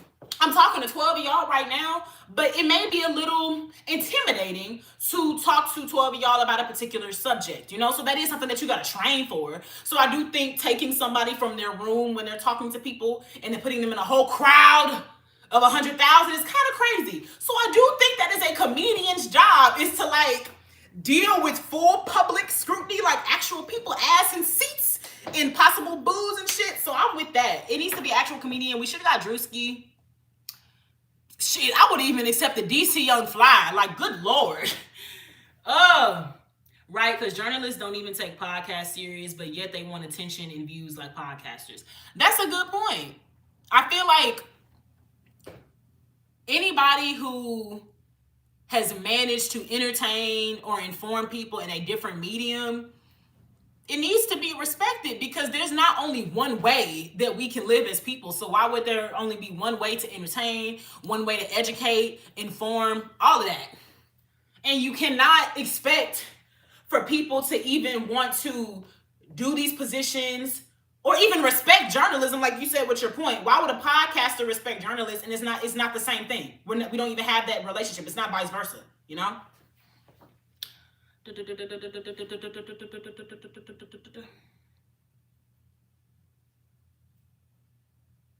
Nobody takes a lot of streamers serious because people still don't even know what they do, but they're getting rich off of it. It's like, why are we celebrating y'all? What the fuck do y'all even do? Entertain you. That's why you're here, right?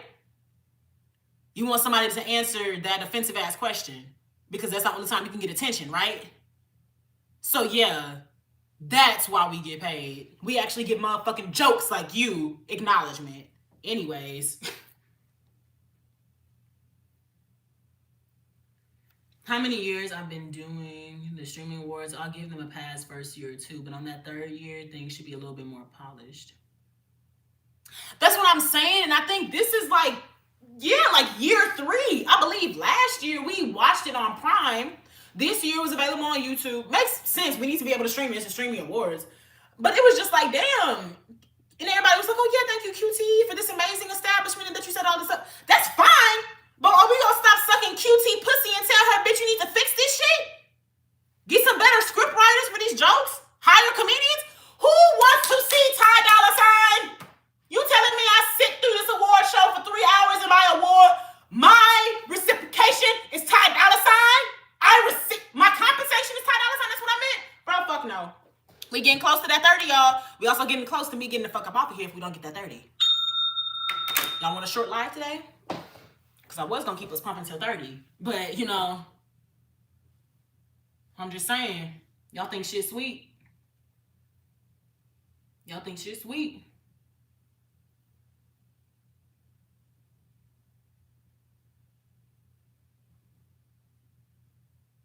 Right, tried to play kind. Like, and it was just unreasonable and weird. There's a lot of young, up-and-coming comedians that would have been great for that. They can get their name out there, too. That's it, but just like somebody had said, they feel like BET is going to have streamer awards. No, because nobody's going to watch that. But we do need a Black streamer award. So I feel like just how Kai did the Streaming University, he should honestly take up the mantle of doing an actual streamer awards, too, because these white people, just like with everything else, they going to think, motherfucker, they think we jokes. But yet, we're the ones making the most profit and bringing the most attention to this. So it's very interesting. Very, very interesting. Very, very interesting. I just looked it up. I think that line may have been a sneaky shot of Vanellope's because her and the owner of Streamer Awards, QT Cinderella, had beef earlier in the year. Just speculation, though. Interesting. Tell me some. I feel like the biggest upcoming streamers... Sorry, y'all. I feel like the biggest up-and-coming streamers award was a joke this year.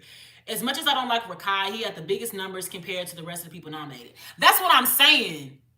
You know, I feel like it's like actually trying to slight people and looking over things. And obviously, like I said, not everybody is going to know everyone. If y'all show me to your friends and everything, they'll be like, who the fuck is this big-headed bitch, you know?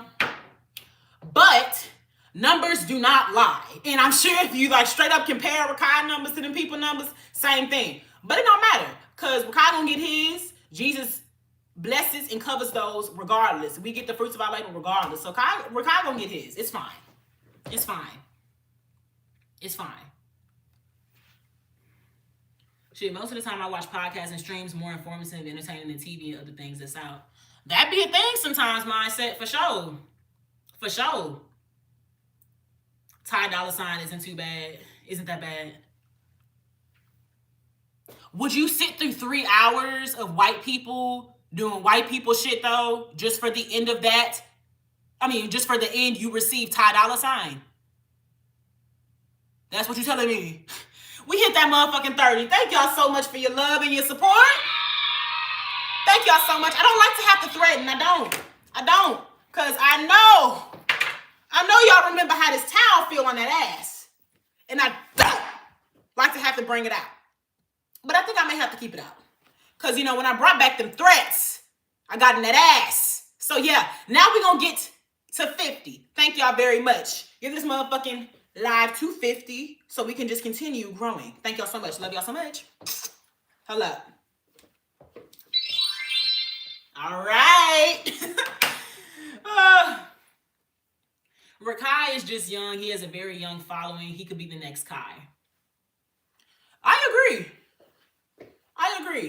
Rakai is entertaining. I do think he needs some guidance though, and he needs I hope they're actually teaching him because his communication skills are a little bit off. But when somebody asks him a question, like, what do you have to say about being nominated this year, and any advice for up and coming streamers? Nigga, I just do it. We need some help on that, but like we said, he young, he gonna progress, he gonna get there. You know, it's some steps. I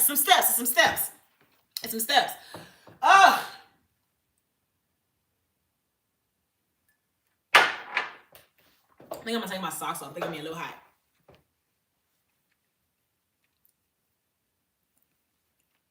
But I just feel like that award show was poo cheese for groups of people that are clearly the next generation of innovators. We are. We up here with no big teams, no instructions on how to do this shit for real. We coming in here raw, okay? Raw. And our award is an award show that wants to shit on us. Man, I'll be fucking damned.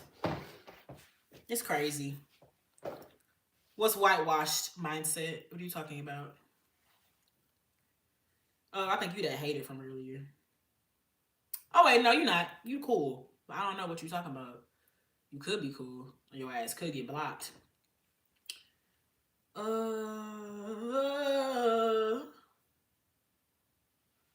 award show whitewashed like a motherfucker. For sure. Which is crazy because, once again, the biggest streamers are black. The only white streamer I can name is fucking Aiden Ross. And he's around black people a lot. So it's just like, man, what the fuck is this? Hi, Maddie. What's up, girl? You just missed, we was talking about the Streamer Awards. Name the black ones. Top 10. Kai, Rage, Speed, Rookai, Ty Lil, Punga, DDG, Deshae Frost, Dub, Kalani, not the singer, the streamer, Kalani. What's her name? Trinity J. Believe that was 10 right there. I can't name 10 white people. Fuck! I can't name 10 white people. Shit fucking crazy. It was nice chatting with you. I have work.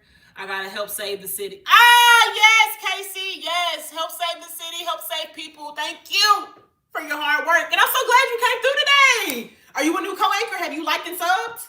Have you subbed though, Casey? Because I hope I see you tomorrow, man. But thank you so much for being here. Loves your likes. And I hope we get this to 100 likes too. Because if not, it's going to be a hot time in the city. Ooh, it ain't going to be pretty. It's going to be a hot time in the city. Come on, nigga. Fuck with me. Okay. Oh, God.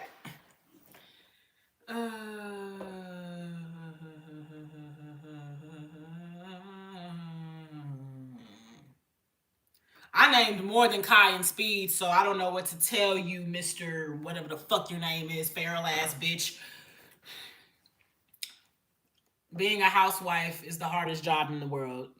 Nigga, have you ever tried to entertain a 1-year-old? Have you ever tried to entertain a 2, 3, 4, 5, 6, 7, 8, 9, 10 plus year old? Watch them, make sure they don't kill themselves. Keep them good, keep them organized.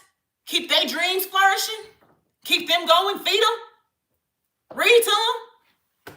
Nigga, you gonna ask me as being a parent and a house organizer and manager. Hard job. Man, you crazy. Anyways.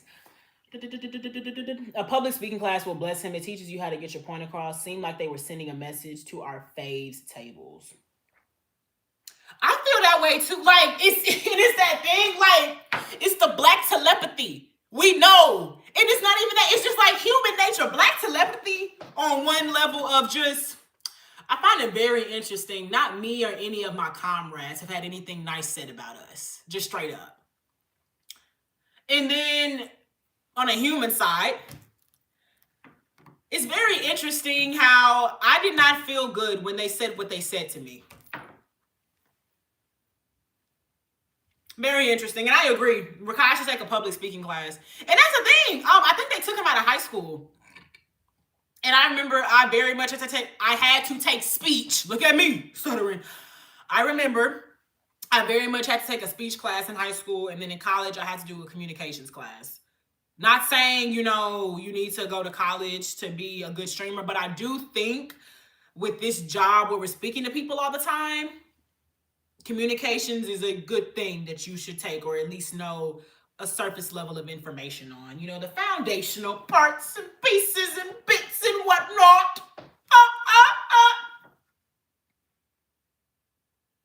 I didn't mean to do that.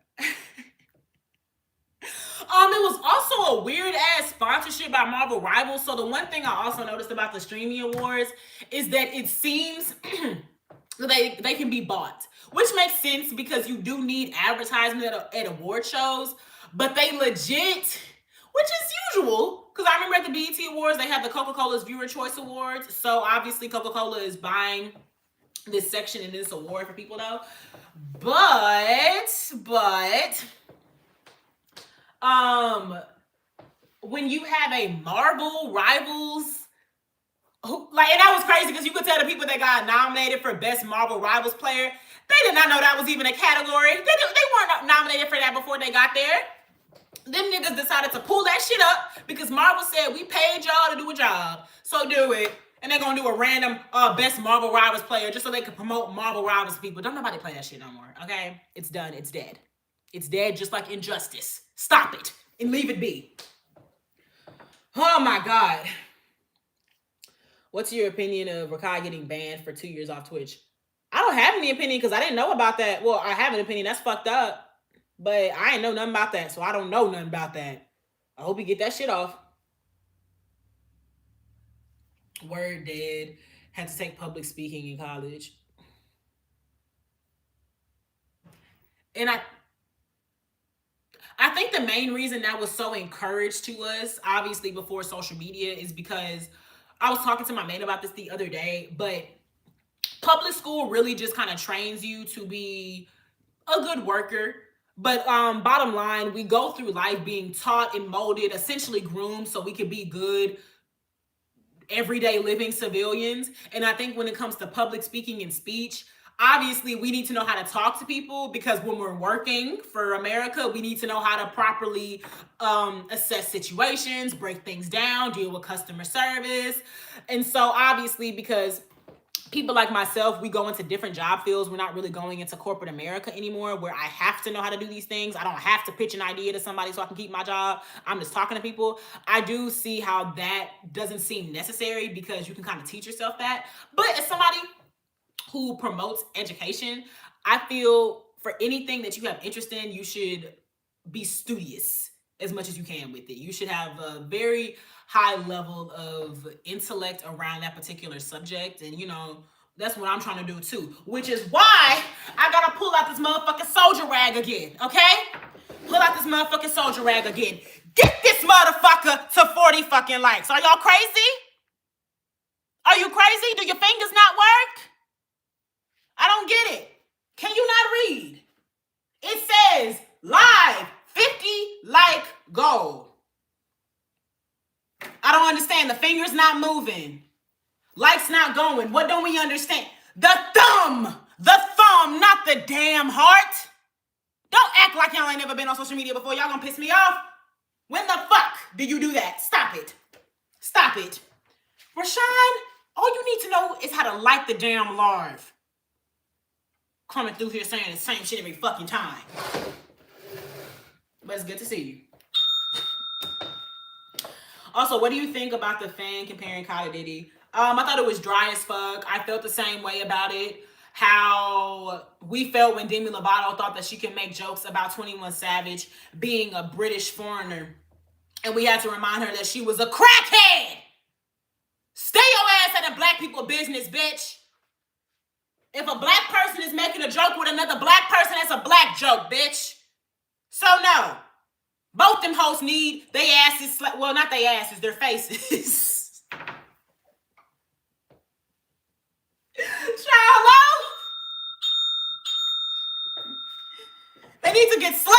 fuck up.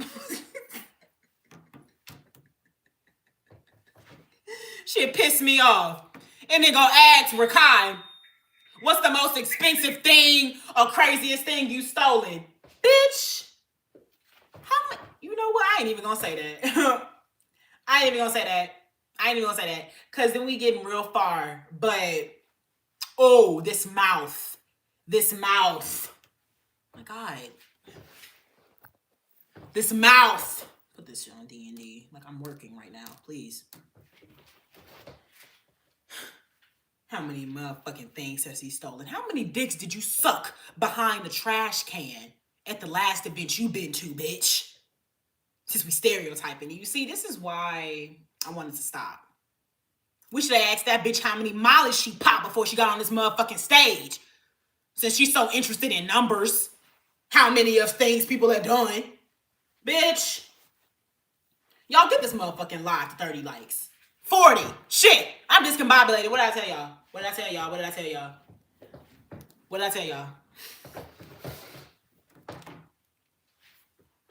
Shit, not making no goddamn sense. Y'all see it. Y'all know. Y'all know how to like. You know how to move your fingers. You know what you like. I know y'all like the city. Y'all know y'all like the city. Hello?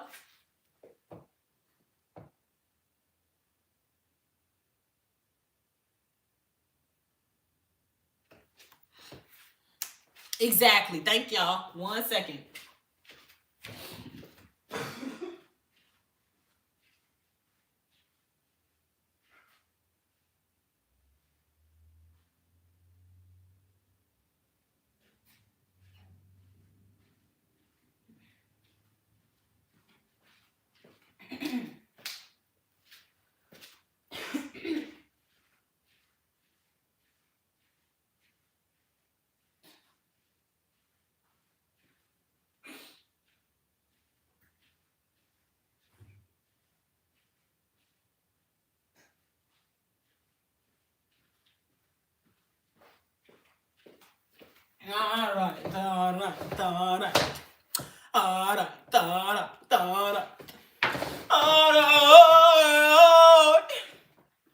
So I come back and it's not at 40 likes. You know what?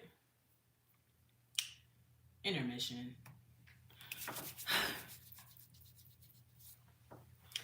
I see we still have Damian Wayne for Best Bat Family Member. I would love y'all's reasons why. And it better not be the simple ass reason that he is biologically related to Bruce. Because, oh, that's just ignorant. Just motherfucking ignorant. Oh, what fun it is to ride.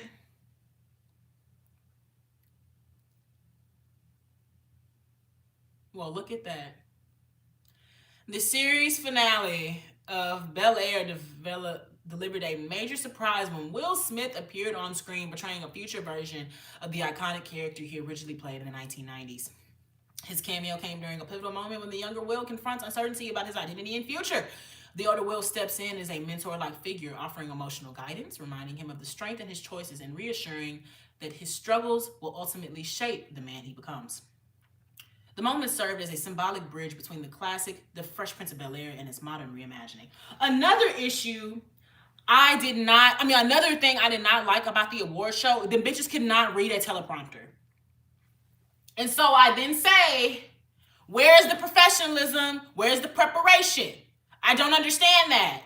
We knew we were going to do this award show. Why didn't we have the host practice for at least a week on teleprompters? That's just ridiculous. It's fucking ridiculous. I don't answer dumbass questions, Jay. Get the fuck out of here if you don't know who they are. Fuck out of here. Ignorant ass shit. I ain't for y'all bullshit today. And honestly, I shouldn't even acknowledge that because that's what you want. And that's what you want. Yeah, that's what you want. Thon. Y'all follow me on Insta. Look at that bad bitch. Look at that bad bitch.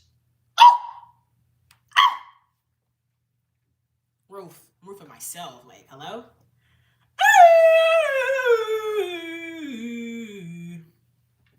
You remember cursive class when we ever using that? I use cursive class all the time. Hello? I need a piece of paper. Well, I tried to tell you so, but I guess you didn't know. Oh, damn, I thought I had a notebook in here. I guess me no have it no more. What is this flash drive? And I found a Sharpie and a butt. Y'all, let's get this live to 40 likes. What we doing? Oh, no, I'm fine as fuck. I don't know about you, David. But, I know a bad bitch when I see one. But I doubt you would know what that is. You probably don't even get none. It's fine. Ooh, I found one of the lip gloss. Ooh. Damn, I really ain't got no paper. Which I know I got paper. But I don't have no notebook. Mind you, this is my old college backpack. So I'm just looking through here. Trying to see if I can find any type of notebook or paper or something. Found a mechanical pencil. It's so many zippers in here. I done found some lotion. I done found some more mechanical pencils. Child.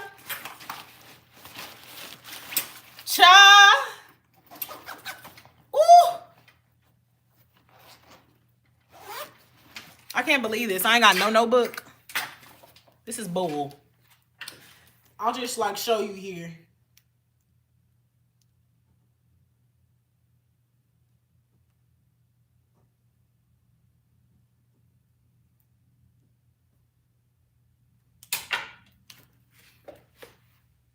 If you can even tell.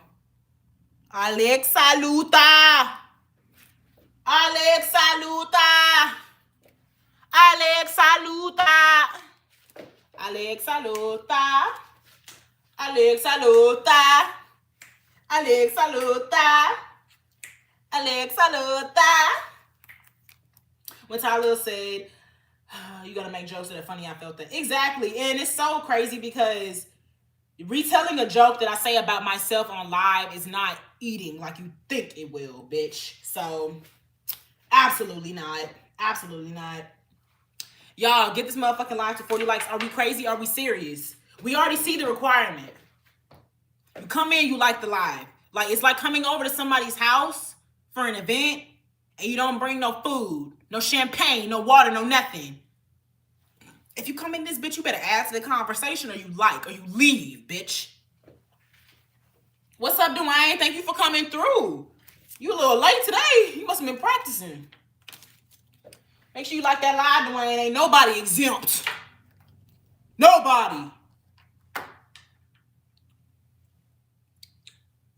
I think I may make some bacon real quick. I don't know, though. Y'all, so...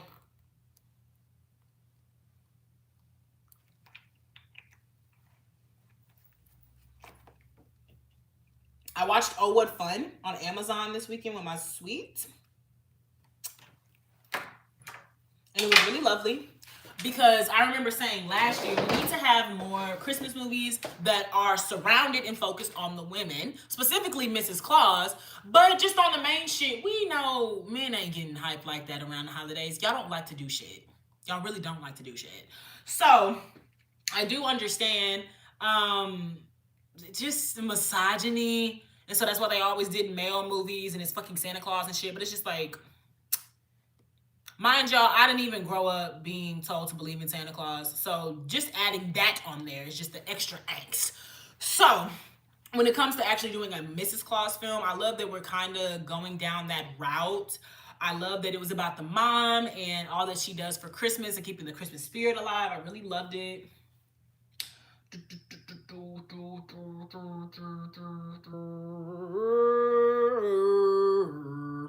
I did not hear what the Joker did to Bane. I've actually stopped taking in information about Absolute Batman because I just want to hear everything myself. Like, so don't tell me. I'm just going to get all the info myself when I read it as a trade because I don't like getting little bits and pieces of stuff. And I also like to keep up with the cohesive story as it goes, you know? Damian as the best. I would take any Robin over him. So who you vote for? And who would be your Robin? Because there's only a few Robins. We have Starro, Stephanie Brown. Let me see.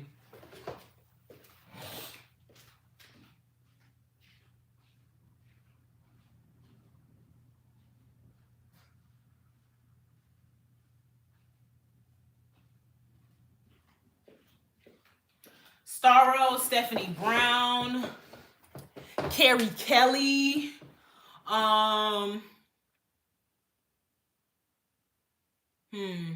Let's see. Because I'm not counting the Robins that literally have another occupation. Like Nightwing doesn't count. Dick Grayson doesn't count, or Jason Todd, because they've already moved on to their own form of vigilantism. They have their own names, being Red Hood and Nightwing. It's so crazy. I did not put Tim Drake, but like, I don't really give a fuck about Tim Drake. But it's crazy because like Tim Drake is like the best Robin.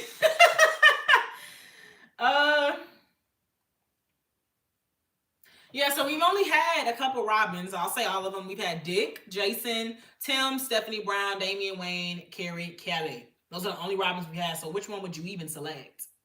Which one you going with? But I guess I didn't know. Maybe now you got to go.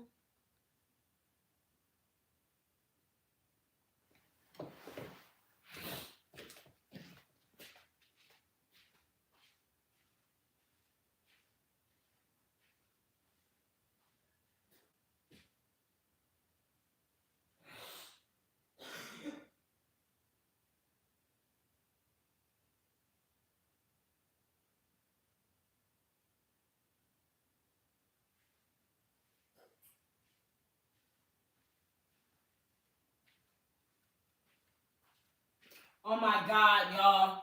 We getting a teaser trailer of Supergirl this motherfucking week. Oh my God. Oh my God.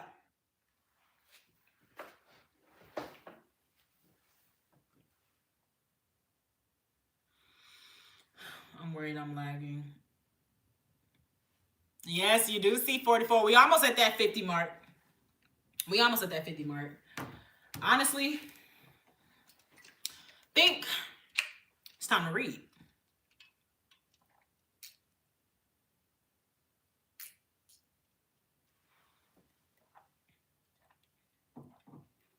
Oh, my throat freaking hurts.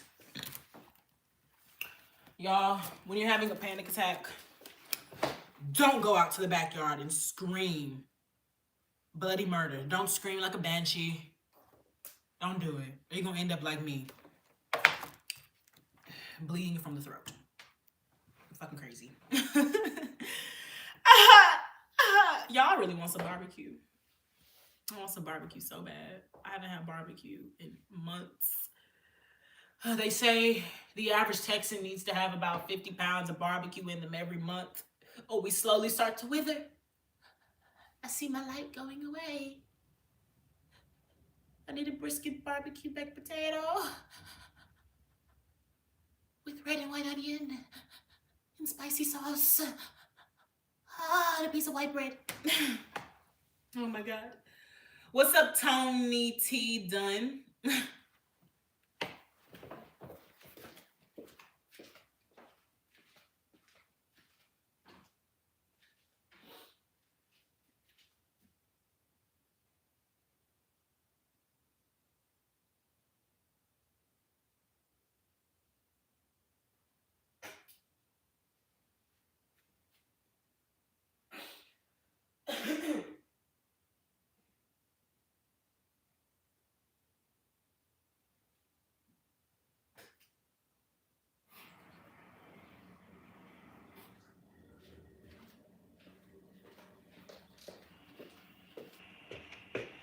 I don't give a fuck what haters say.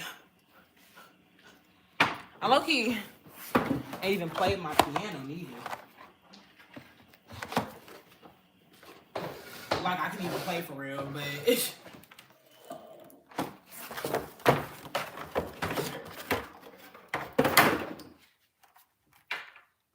thank you, Tony. YouTube comments be coming in late as fuck.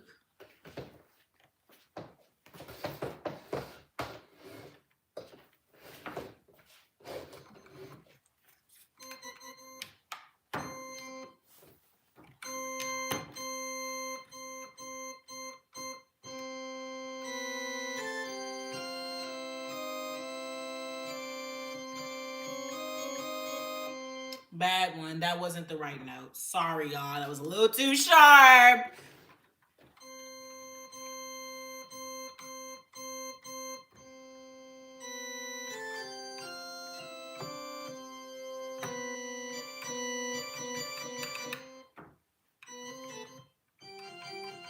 I think it's that one right there. I just gotta get down there, you know?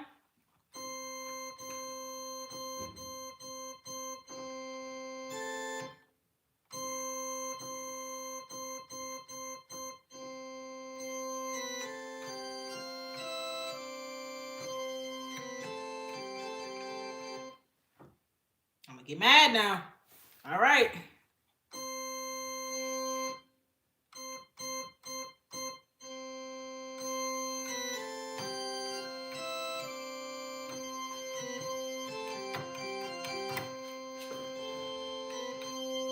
That one hit. I just kind of got nervous with it. We're gonna keep going on.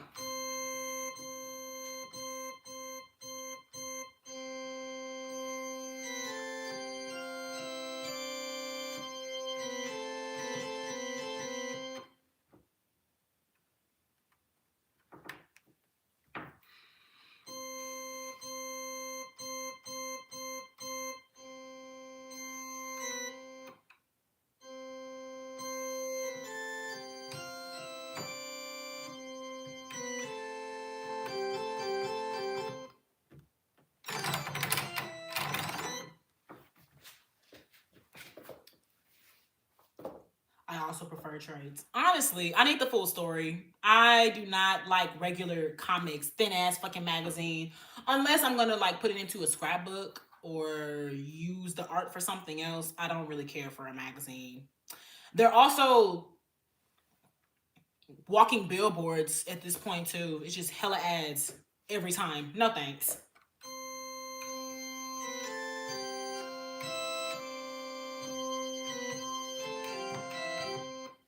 You know what? I don't care. I don't care. I don't care.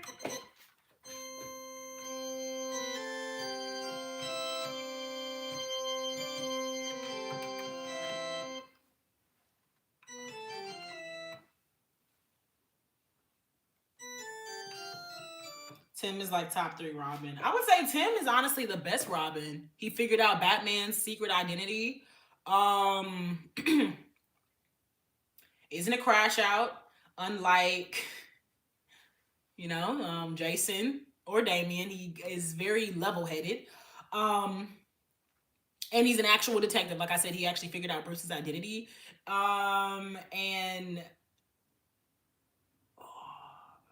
yeah, he actually wanted to be Robin. The rest of them kind of had, like Dick, I feel Bruce made him Robin, obviously, so he would not become a murderer. We all know that. He did not want Dick to grow up and literally be the opposite of what Batman embodies, so he took him under his wing. Jason, Batman takes under his wing because he sees him just becoming a criminal in full. Like, kind of like the same thing with Dick, but just a little bit on the rougher side. Like, maybe Dick would have gone into, like, anti-heroism rather than just villainy. But nah, Jason was gonna go full villainy if Batman never took him under his wing. And then we have a Carrie Kelly who kind of had the same story a little bit like Tim, if anything. I think, no, Tim for sure was already created before Kelly, I think. But Carrie also kind of had the same situation as Tim. But Carrie was at a disadvantage because she was the OG Batman's Robin. And so she was Robin when Batman was older.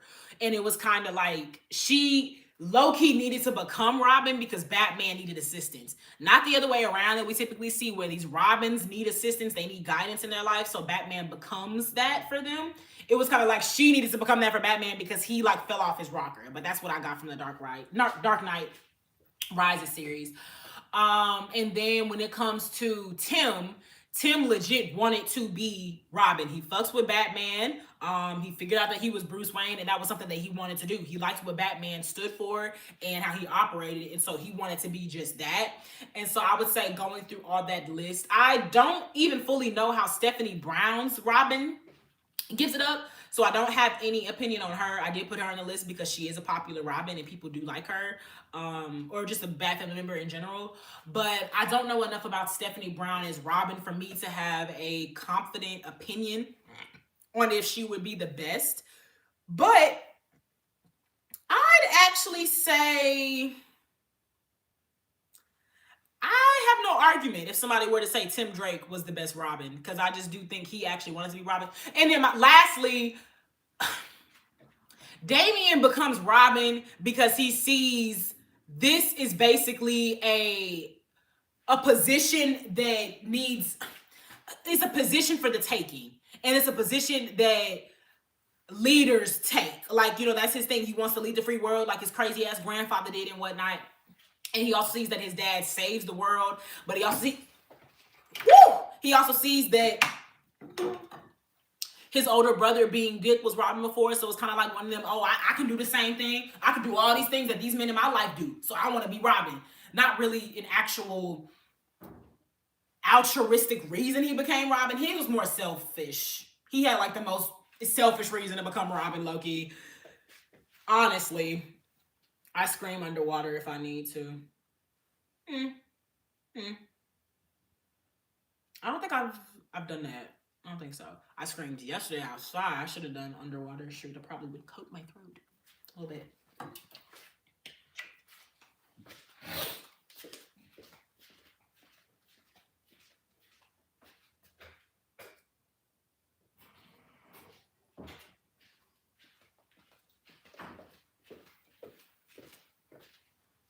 Hey, thank you so much, Gabriel, for the 100 gifted.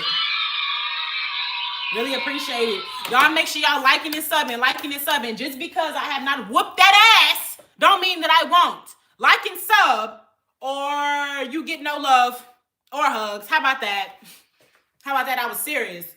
Y'all wasn't here earlier when I told niggas, if you don't get this motherfucker to 30, I'm getting off this bitch. Everybody, oh, you not funny, you don't do nothing until I say I'm about to get off this bitch. I think there may just be a lag for you, Kai. Everything is still working on my end. I'm sorry, though. You may want to refresh and come back to it. Maybe leave YouTube and come back. I'm sorry, man. I think the Wi-Fi at your establishment ain't shit. It's being rude as fuck. But what's up, Gabriel? Thank you so much for coming through and blessing me with the gifts. Donations. I said gifts. Donations, and gifts, donations, donations.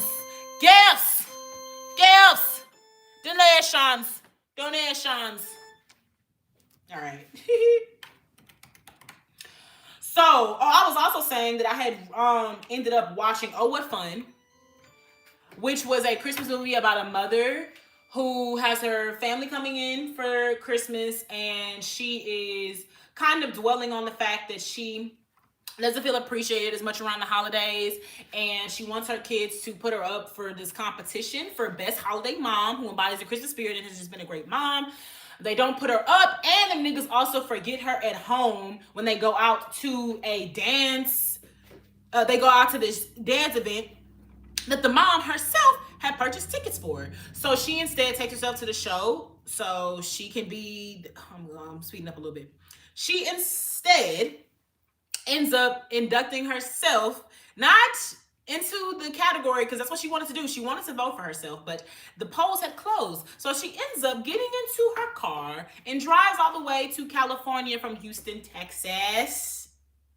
That's how determined she was. Drives from California to Houston, Texas. I mean, from Houston, Texas to California, so she could be on this show, so she can actually be appreciated for being a holiday mother. And it was a really good movie, I would say, highlighting the importance of our moms around the holidays, highlighting the fact that sometimes the people that put in most of the work get ignored, and I really enjoyed that. And it was just embodying the Christmas spirit. I really, really liked it. So with that being said, last year, I was always having a convo with my man about wanting to give Mrs. Claus some more recognition, because I feel like we have done everything Santa Claus wise. We've done every single thing we could do with that fat ass fuck.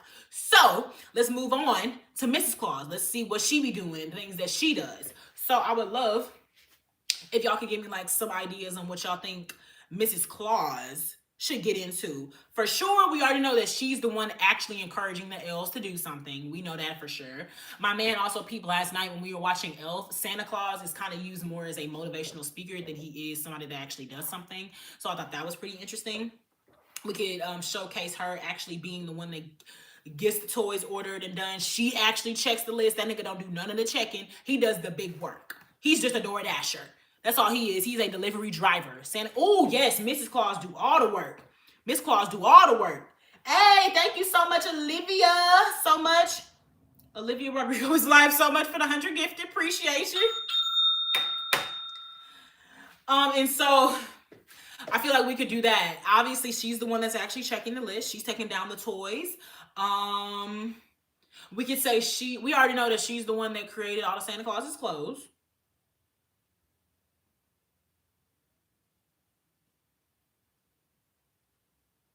Sorry, y'all.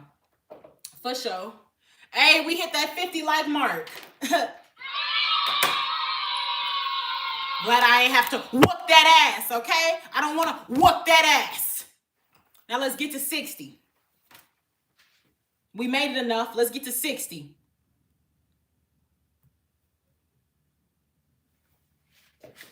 Get to 60. Actually, no. All you do is suck dicks, Marty. So how the fuck would you know what a good question is?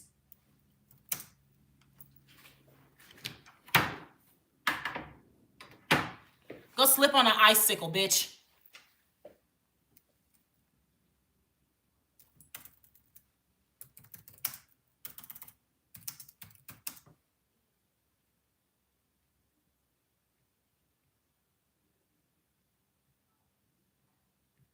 Mad because your ass believe in Santa at your big ass age. Fuck out of here, bitch.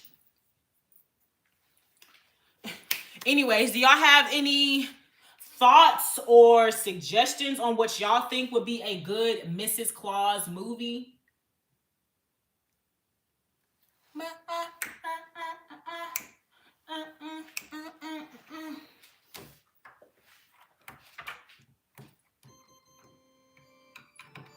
What, Maddie? He was being rude, so I was rude back. What's your favorite older version of Batman? I have a special place in my heart for Batman Beyond Bruce.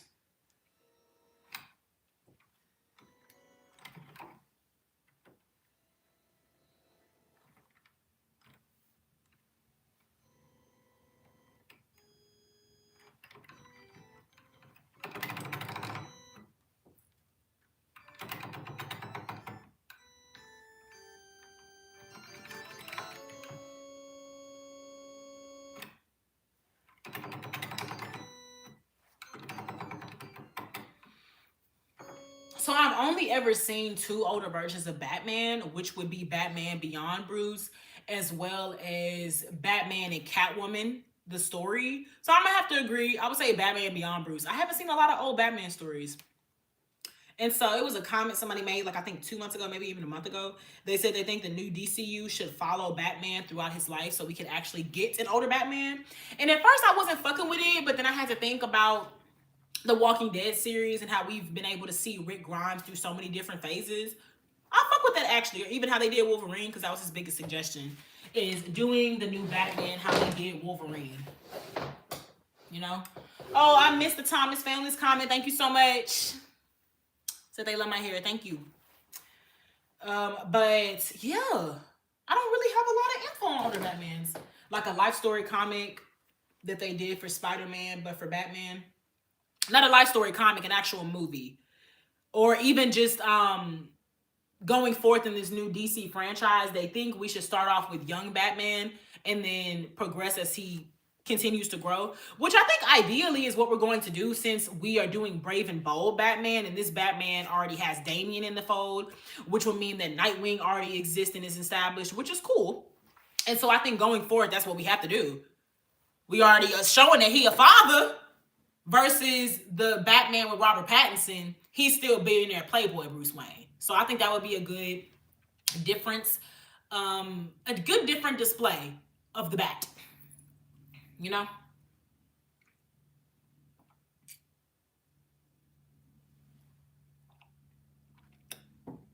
Ooh. Gifts. Donations. Give.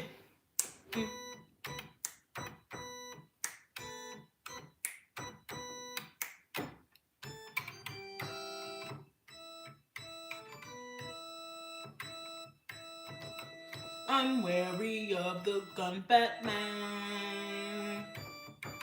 He has stated publicly that he doesn't want to write Batman as serious. But why so serious? But why so serious? But why so serious? I can't fuck with it. Hey. But why so serious? Which is kind of important to his character. Honestly, no. The most important thing that matters to Batman, or I would say that makes Batman Batman, is his love for children and his soft spot for children. I don't think Batman has to be serious for him to be Batman, because that's how we get a lot of the scrutiny that we have surrounding the Batman with Robert Pattinson. Oh, he's too serious and depressing and down. Batman is like the most complex comic book character, and I think it's because starting out, he's always had different changes with his character. First, he was just Batman. Like, going back to when the character was first introduced, he was just Batman, a superhero that dressed up like a bat. And then somebody decided to add, oh, he's a billionaire that does this as a bat. And then we got some more lore. He does this because his parents died. So I feel like with nobody ever truly understands Batman. Like, so there are so many ways to show him. And I think bottom line, he's a comic character. We deserve to see a version of him that is a comic character. Like, this is the same nigga who has had sex with many a comic character's women, and we think he takes things serious? Come on, Kai.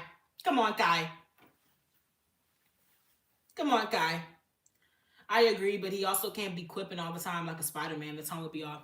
I don't think so. I agree. We don't need to have him be witty, but we don't need to have him down and depressed all the time. I feel like, especially with the understanding we're going to get a Damian Wayne, somebody who is very much serious, we need to have Batman be the opposite. Damian Wayne was raised by a fucking maniacal assassin, eco-terrorist. Not even eco-terrorist. The nigga was just a terrorist, period. A world terrorist, a worldwide terrorist.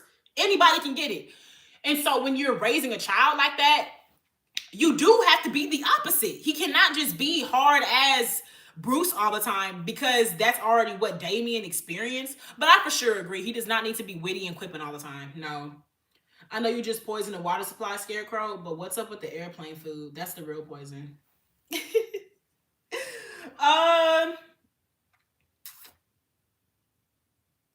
Yeah, but it's like, it's a comic character. I do feel like we should at least have something about him being a little kooky. They got that one little kid show with him, and it's that horrible ass animation and drawing. I don't fuck with it, but I'm sure the kids fuck with it. And when they see how Batman really get down, the Robert Pattinson Batman, thank y'all so much for being here. Can we get this live to 60 likes? Or do I have to slap the fuck out of y'all for y'all to understand that I'm fucking serious? I'm not playing these fucking games.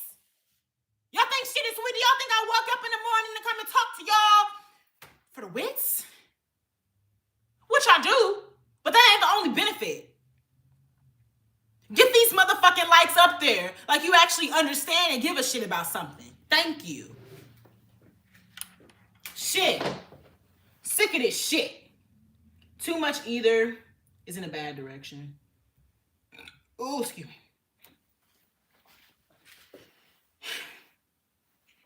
I agree, not all the time. We don't need to have a quirky Batman all the time, but when you have that fucking grandson of the snake, Damian, around, somebody needs to be the jovial one. Since the child don't want to be.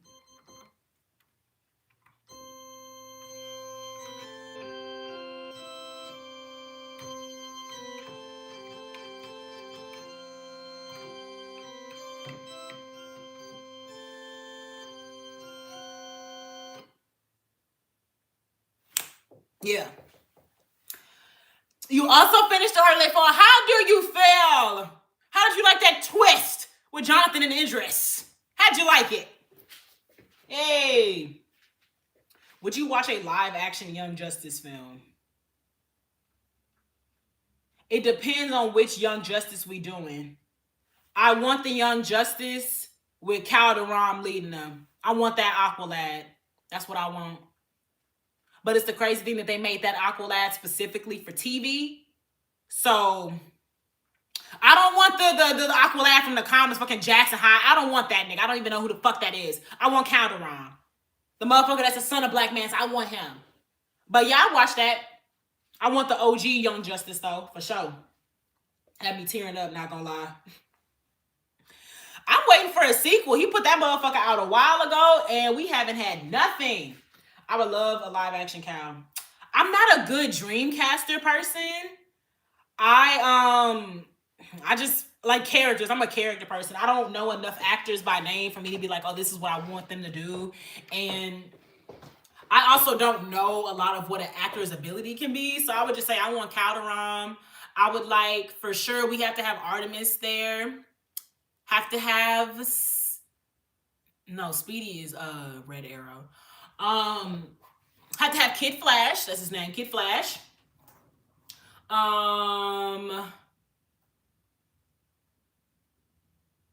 Obviously, gotta have Dick as Robin. Like, that'd be so cool if that's the one time we do get to see Dick as Robin, because obviously we're not gonna get to see it in this new DC with Damian being the Robin. But if they gave us a Young Justice film and it kind of was like a flashback, oh, that would be lovely. That'd be lovely. And the way they left it open for the sequel shows, because I need a Beast Boy for real. I know he isn't like core Young Justice, but we need it. He's hilarious. I don't agree.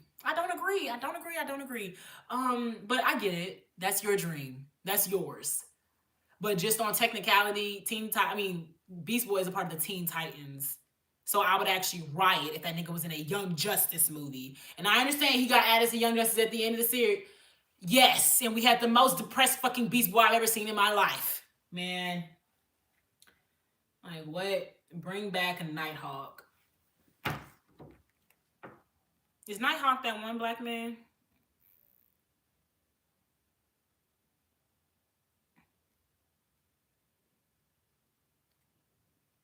Excuse me.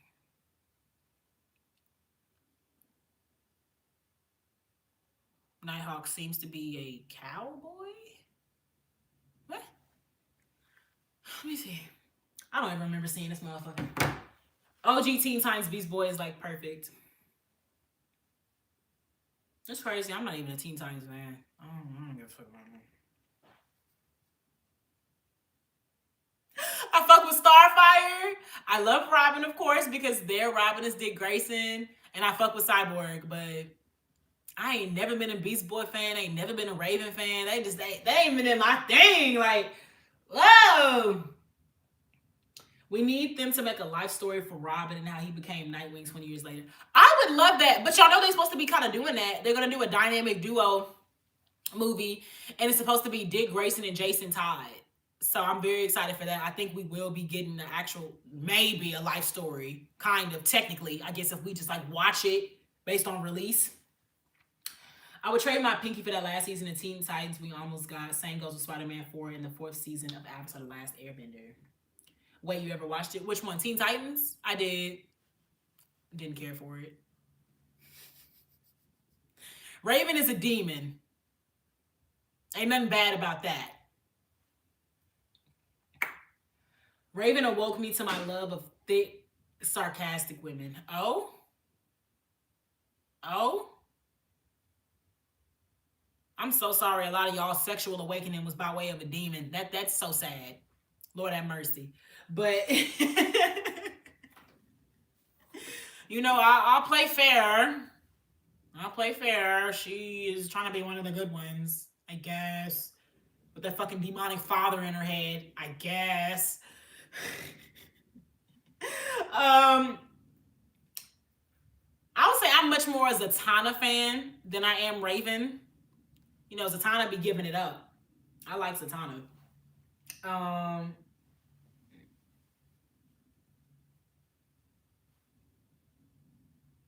You can't say no furry shit, but say that your awakening was from the goddamn animated lioness. Oh my. You know what, Kai? I'm just gonna ignore that. That and Megara from Hercules. I think she that woman. I don't think I've ever seen Hercules. Let me see. Megara.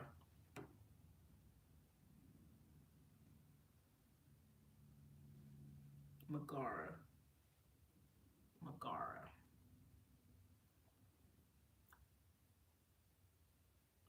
Yeah, she cute.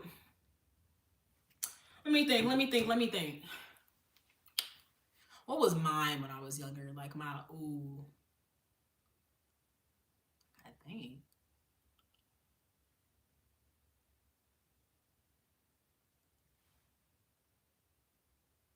I think I liked Jake Long. That dragon nigga. I think I liked him. I'm trying to think like when I was younger, which animations, like animated styles that I like. I think that's the only one I can think of is Jake Long. I don't really, because I don't think we had a lot of black animated stories when I was younger. Yes, the American Dragon. Yes. Like, it's unfortunate I can't think of any black animated people that I liked. Because we didn't really even have a lot.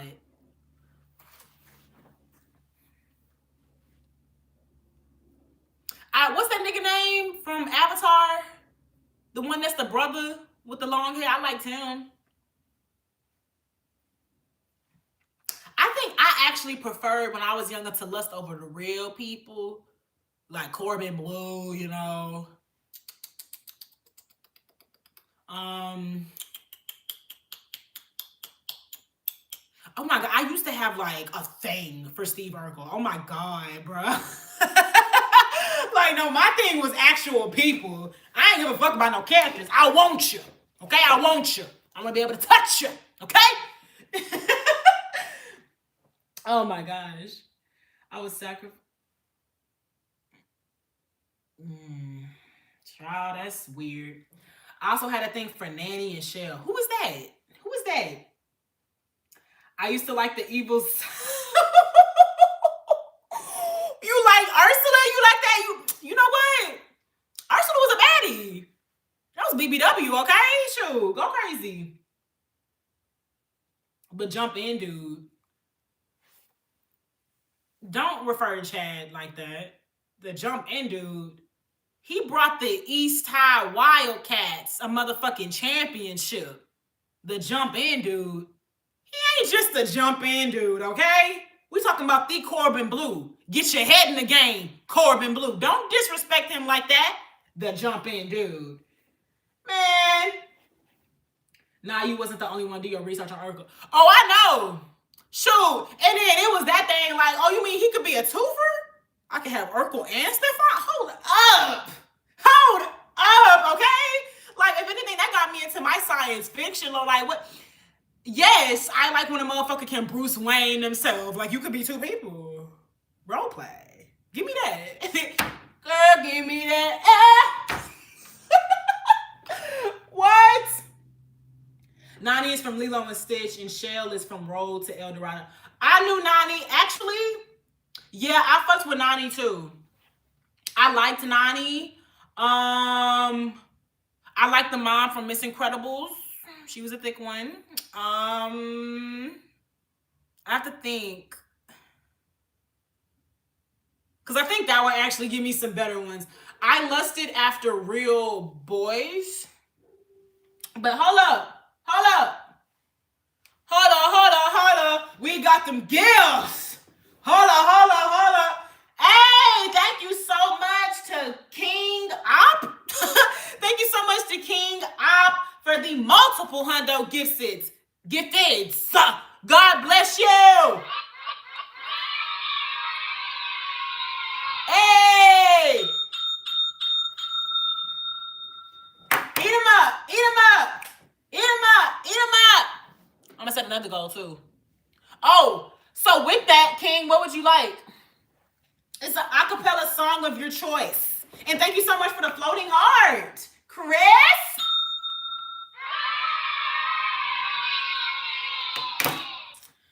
All right. King, what acapella song would you like?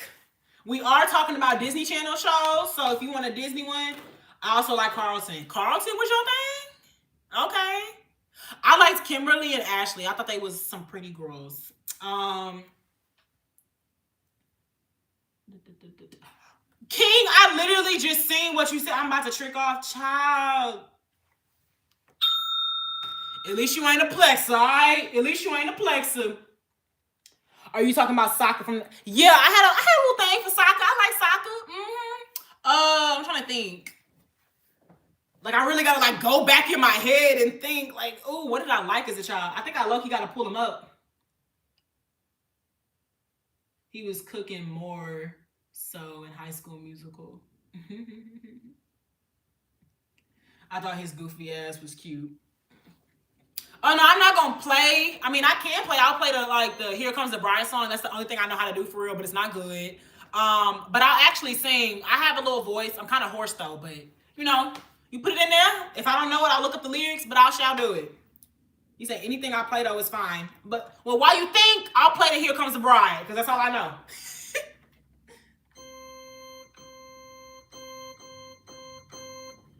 Oh shit.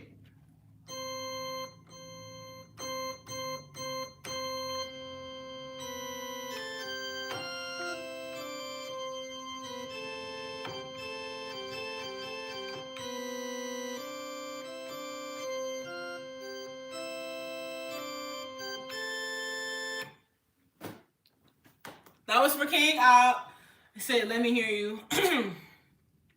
Okay. I gotta do a song that I don't gotta do too much belting with.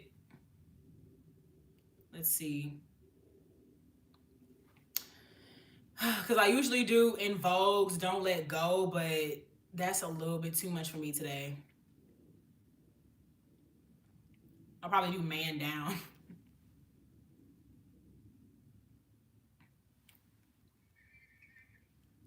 Okay. I'm gonna do Man Down by Rihanna.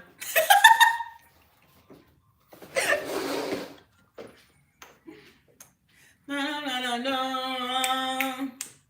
No, no, no, no, no. No, no, no, no, no. That don't mean stop liking. Get this motherfucker to 70 likes. I ain't playing with your asses. Didn't mean to end this life. I know it wasn't right. I can't even sleep at night. Can't get it up. I need to get out of sight before I end up behind bars. What started out as a simple altercation turned into a real sticky situation. Me just thinking on the time that damn it, I can't keep up with her. I can't. But I didn't mean to hurt him. He could have been somebody's son. Hold up. Cause I didn't mean to hurt him. Could have been somebody's son. And then I took his heart when I pulled out that gun. Rum pa pa bum, rum pa pa bum, rum pa pa bum. Man down, rum pa pa bum, rum pa pa bum, rum pa pa bum. Oh my, I just shot a man down in Central Station in front of a big old crowd. Oh, see, I'm kind of hoarse and I'm congested, so give me a second.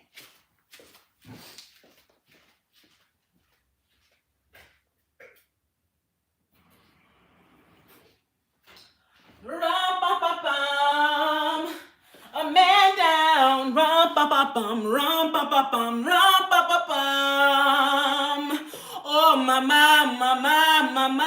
I just shut a man down. Wait, no. I'm gonna do that again. Oh, mama, I just shut a man down in Central Station in front of a big old crowd.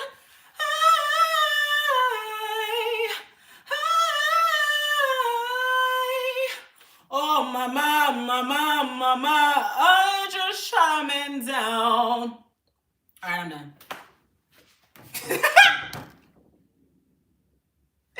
All right, I'm done, y'all. Thank you so much, King Op. I love that song. Oh, damn, so I should have done that one? I'll do that one for you. Because you ain't even want to hear that. Sing some Mac Dre. You give me some gifts, maybe I will, James. I don't even know who the fuck that is. But I'm going to sing Don't Let Go for King Op since he actually wants that one. And that's what he fucks with. I am kind of hoarse. I tore my throat yesterday because I had a panic attack and I was screaming bloody murder. So, I'm going to be a little off, but I thank you. I had to another day about work, so I had to cover because someone called off, so I got to hop off. I love y'all, and if I don't see you for the rest of the day, see you tomorrow. Oh, all right, Kai, thank you so much for coming through, for adding to the convo and being you. Love you. Have a safe rest of your day, and don't let the white man take too much from you. Don't let him take nothing, okay? You be safe. Love you. Deuces, my nigga. Lily, you just appreciate you. All right. Damn, my voice actually hoarse. This shit hurt, bro. But it's okay. What I do for entertainment. All right, King Op, this for you. PlayStation games all day. Music to my ears. I love how you lie, PlayStation. Thank you. Y'all not gonna act like Rihanna was singing about that. Don't do Riri. Do not do that. Now these some actual vocalists, so hold up.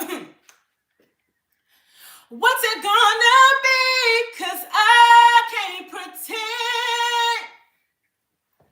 Don't you wanna be more than friends? Hold me tight and don't let go.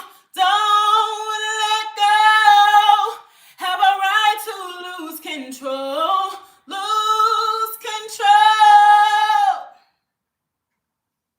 I often tell myself that we can be more than just friends. I know you think that if we move too soon, it will all end. I live in misery when you're not around. And I won't be satisfied till we're making those vows. There'll be some love making, heartbreaking, soul shaking low. Wait. There'll be some love making, heartbreaking, soul shaking low. Love making, heartbreaking, soul shaking.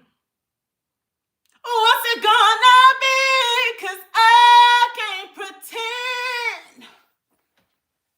Don't you wanna be more than friends? Hold me tight and don't let go. Don't let go. Have a right to lose control. Lose control. I ain't gonna have no voice tomorrow. Lord have mercy.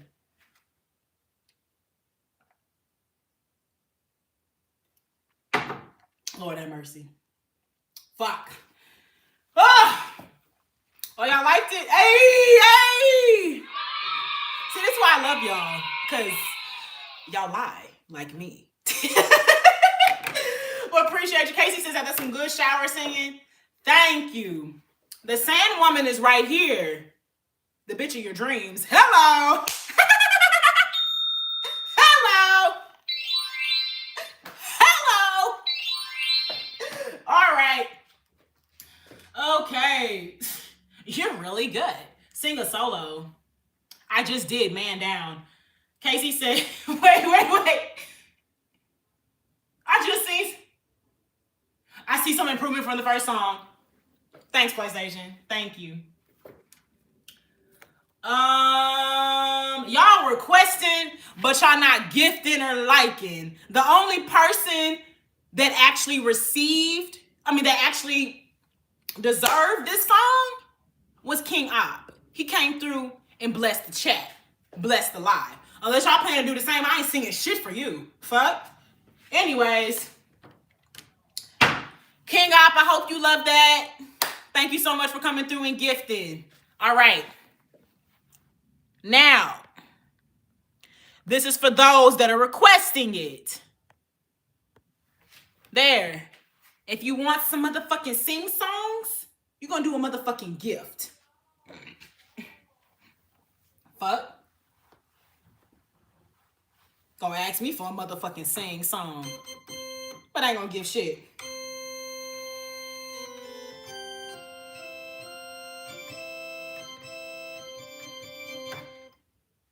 Bye. Thanks for coming. Oh my God. Hey, yo, she said that. Said what? Said what, Mr. Boston? Why you look like I got a bump here? Well, low-key, I did not retwist this part. Y'all actually not supposed to see that, so let's not do that. Hello! All right. Let's see how many votes we got on our best Bat family member. 92. 92 votes, but I got 66 motherfucking likes. Y'all out your rabbit ass mind. Get this motherfucker to 70 likes. Are you serious? Are you mad? Because I am. The fuck? 92 of y'all can motherfucking vote. 93 now. But you can't motherfucking like. Same process, same location. I ain't dealing with this bullshit. Your poll doesn't have the best. The actual best is the option. Who you count as the best? Thank you for subbing, Mr. Boston. Appreciate you. Make sure y'all sub too. Have y'all subbed?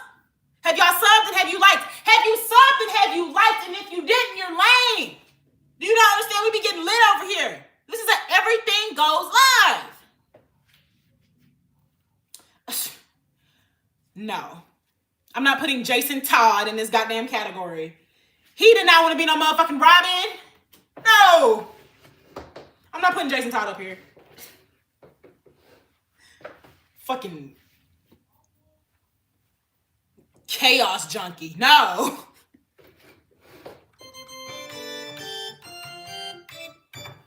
Hey, new subs, new subs. If you sub, you get a piece of bacon because y'all know I'm going to cook before we get off here. Ooh. All right, I'm going to set a timer because it's 2:54 right now. We making good time, okay? I think I'm going to go till 3:30. All right? I'm going to go till 3:30. 3 motherfucking 30. 3 motherfucking 30. Y'all got 30 minutes out of me. So I for sure got to read at least one chapter because we behind. We real behind. Lord have mercy. All right. Let's pull out our bookmark. Make sure y'all have your bookmarks. All right. Y'all grab your blunts, your water, your comfort pillow, your emotional support animal. We about to read. We about to get into it. This is chapter 8 of Vixen Diaries. Make sure y'all get this motherfucking like to 70 or it's going to be a problem. Don, I like you too. I like the energy that you giving. Get this motherfucking live to 70 or we getting off this bitch. Do y'all not understand actual time and dedication gets put into this? And the most you can do is give a like? The least, honestly. The most you can do is give a gift, but I ain't doing all that. Okay? I request you give if you want to, and I love and appreciate y'all. I thank Jesus for y'all, honestly, because this is just an amazing, grand opportunity to even be able to meet so many different people from the comfort of my home. It's amazing. What's not amazing is those same people not showing me the love and appreciation that I have for y'all. And I just don't think that makes motherfucking sense. I don't. So get this motherfucker up to 70. Or you've convinced me that you are chemically imbalanced. Instead of 330, can we get 350? Y'all would get 350 if somebody gives me a $10 super chat. Like, time is money, y'all. Legit. I'm not like, I say this with all my seriousness taken away. I'm not going to do 350 unless I get a $10 super chat. But thank you for asking, PlayStation. Until then, we will be going until 3:30. Because your girl has been on this motherfucker since, I think, 12, maybe 11. Okay? Okay? Why am I so tough, nigga? Because I'm Texas built. Fuck you mean? You see what I'm repping, PV, you know? Why I'm so tough? That's like asking why I'm so bad. I don't know. You're going to have to ask God about that, baby. There are some questions I can't just answer for you. Shit. Ain't no 350. We're doing 330, 330, unless somebody give me $50. All right. Y'all better like it or Don gonna lose his mind, because I know y'all don't want me to lose my mind. I know y'all don't want me to wet this motherfucker up. Put it on hot ass. Sick of this shit now. All right, y'all. Let's step back into the life of Superhead. All right? This is chapter 8, How to Save a Life, part 1. If we can get this live to 70 likes, that would be amazing. If we could get it to 90, that'd be even more grander. But I ain't gonna do too much. Let's get it to 70. All right, y'all.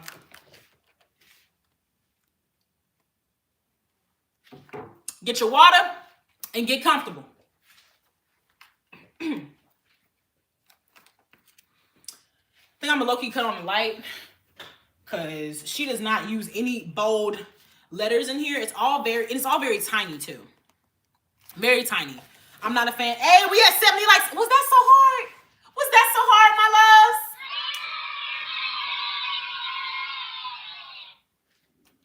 Hey. Okay. Don said I'm the 70th like. Hey, Don. Hey, all right. Now we can officially start. As April 2006 wrapped up, I was looking forward to 2 months of writing and the introspective quiet time. The month had started off with a huge high. My appearance on Oprah, but toward the end of it, I felt as if I had crashed and burned. Hold up, y'all. I want to do this in a more, like a script-like scenario. So I think I'm going to need some space. All right? We're going to do a more script-like scenario.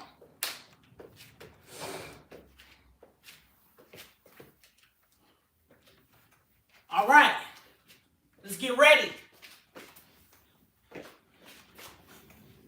Ooh. I actually needed that shit. Fuck.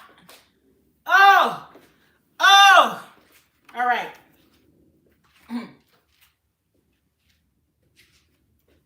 The month had started off with a huge high. My appearance on Oprah, but toward the end of it, I felt as if I had crashed and burned. I started second guessing myself. I wondered if I was doing the right things. In my late 20s, I feel too young to know what's really good for me and too old to make critical mistakes. This is the life I have asked for since I was young, but now that it is mine, I am uncomfortable in it at times. I'm so afraid of going backward that I am ever vigilant and hypersensitive to all that goes on around me. I want to be sure to make the right decisions as I go forward, but knowing that I am human scares me. It means that I am vulnerable and prone to mistakes and even personal disaster.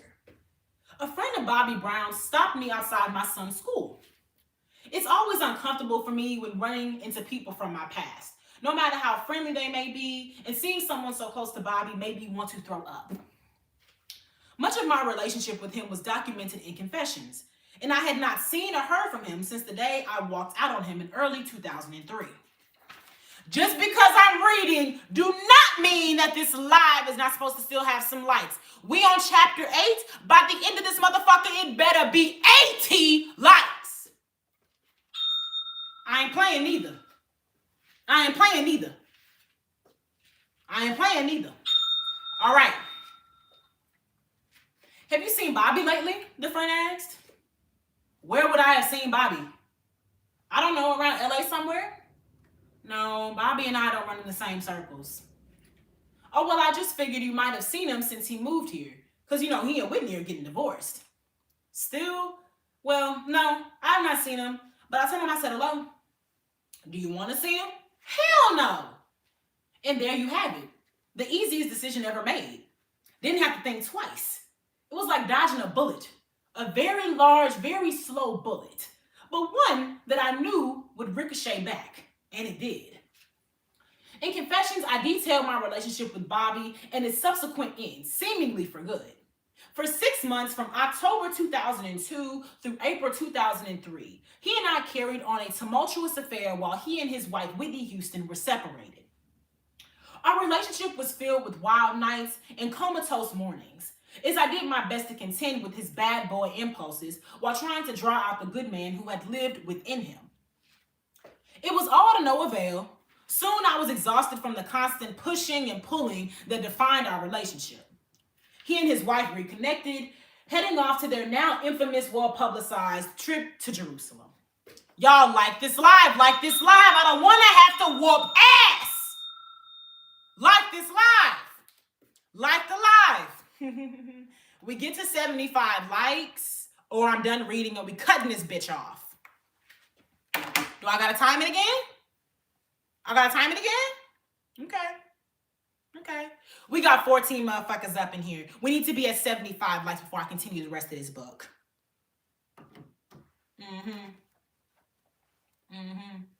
Oh, yeah. I don't think y'all knew. I was a daycare teacher at one point, so don't worry. I will wait.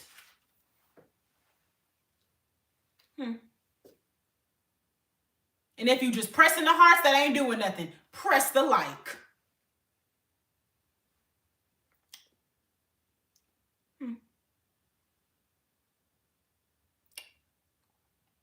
Because I can always read to myself. I don't have to read for those that are ungrateful. I'm trying to make sure y'all are above a 6th grade reading level. The average American don't even read one book a day, but I do. I'm trying to help y'all out. I'm trying to make sure we have good camaraderie. And I'm keeping you informed.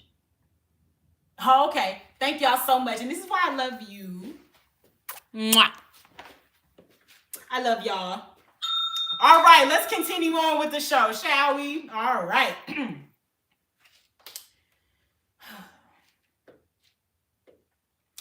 After I left, I never saw or spoke to him again. I didn't even say goodbye. I just walked away and that was it. Which meant there was no closure. We never discussed what went wrong in our relationship. I just left. For the next 3 years, I would neither see him nor hear from him, and that was fine by me. Throughout our 3-year hiatus, however, I'd always thought about him and kept my memories of him close to my heart, regarding him as one of the most special loves in my life. I know it sounds idiotic to the outsider who only knows him from what they have read or seen on television. But Bobby can be one of the warmest, most beautiful people on earth. He is also one of the most out-of-control men I have ever known. To be completely honest, from the moment I first met Bobby Brown, I adored him. And after spending days and months on end with the self-proclaimed bad boy, I began to love him deeply. More than 4 years later, those sentiments remain. And amid all the tabloid rumors and questions, I find it imperative to supply answers and insight into my life with Bobby. Bobby and I came face to face for the first time in 3 years on July 2nd, 2006, during the Essence Music Festival in Houston, Texas. After being enticed to a New Edition concert by Essence staff members trying to show me a good time, I stood in the wings watching as Bobby prepared to perform. He danced around, shadow boxing and riffing as I stood still, frozen with fear and anxiety and overcome with familiar emotions. Though we had been apart for 3 years, I knew at the exact moment that the way I felt for him back then was real. Because here it was again. I loved him as if he'd never left. Our eyes eventually met, and as he walked toward me, I didn't know whether to stay still or receive him, or and stay still and receive him, or run away. Indecisive, I stood there wondering what he would do and say. I breathed a sigh of relief as he embraced me and held on for several seconds as I whispered, I love you. And he returned, I love you too. It's not easy to explain the sort of love Bobby and I shared then and do now. It is not by any stretch a romantic love, but a camaraderie ship. A camaraderie. Am I saying that right? A comradeship? Camaraderie? Hold up, because I want to make sure I'm saying that right. I don't think I've ever seen camaraderie in spelling. Comradeship? I feel like I'm overdoing it, and it's very simple. Comradeship? Comradeship. Okay. It is not by any stretch a romantic love, but a comradeship, an understanding of confused souls. It's an entanglement bit, girl. Bobby and I are two people who have been labeled and misjudged. We understand each other's tears and both fight to stay above water emotionally. I'm not sure I have ever known someone so well, not because he has told me who he is, but because I see pieces of my former self in him. I see a man who walks the earth in pain, and his only comfort is putting on a show, whether he's on stage or not. Regardless of the differences he and I faced in our past relationship, seeing him in Texas solidified for me that we would never really be apart, not even during our absences from each other. I held on to him as long as I could before it was time for him to hit the stage. As the crowd roared, tears streamed my smiling eyes, knowing how much that roar meant to him. But as the performance went on and his showmanship heightened, my tears changed from pride to sadness. As he peeled away the layers of clothes he wore that night, he wound up standing there in slacks and an undershirt. As he peeled away the layers of clothes he wore that night, he wound up standing there in slacks and an undershirt, sweat dripping from his swollen body. His stomach hung over his belt, and I saw members of the crowd cringe. I stood backstage feeling sorry for Bobby, knowing that this was all he ever wanted, but that he wasn't the same. Those of us who love him kept the images of him at his best in our memories. Unfortunately, those days may be gone forever. Yikes. After the show, Bobby and I stood backstage talking, holding each other close. He told me he'd been in Los Angeles a couple weeks later. The thought of being with him excited me. The thought of being with him again excited me. After Bill and I broke up the January before, life for me became business as usual. There was very little excitement in my personal life, and I found myself thirsting for pieces of my past. Not the sex, not the drugs, but the long nights in smoky pool halls playing pickups or greeting the sun from the balcony of a Beverly Hills hotel room where the rose champagne flows freely and room service is ultra accommodating. I even missed the thrills of speeding along the Malibu coastline or down Sunset Plaza, smoking cigarettes in excess and sleeping until the afternoon. With Bill, everything was so wonderful but safe. With Bobby, I knew it wouldn't be either of the two, but I was ready for it. Hell, I was begging for it. I needed the excitement. That night in Texas, as I walked away from him, I whispered to myself, I'm in trouble. On July 15, 2006, New Edition and Bobby performed at the Greek Theater in Los Angeles, and I was there to cheer on the group and reconnect with Bobby. I have a long-standing relationship not just with Bobby, but with other members of the band as well.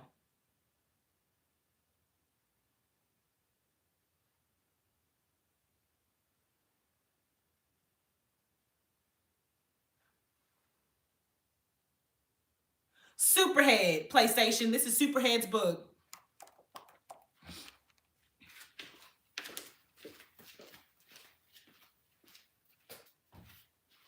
Bro, what? I have a long-standing relationship not just with Bobby, but other members of the band as well. Ricky, Johnny, and Ronnie, whom I dated briefly, I have known Ronnie since I first arrived in Los Angeles, and he introduced me to Ricky back in 2000.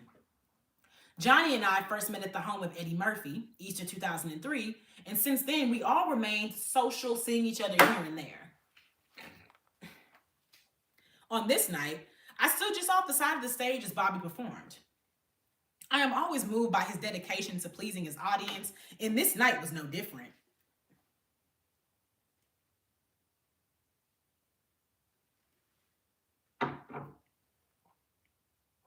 Oh, woo!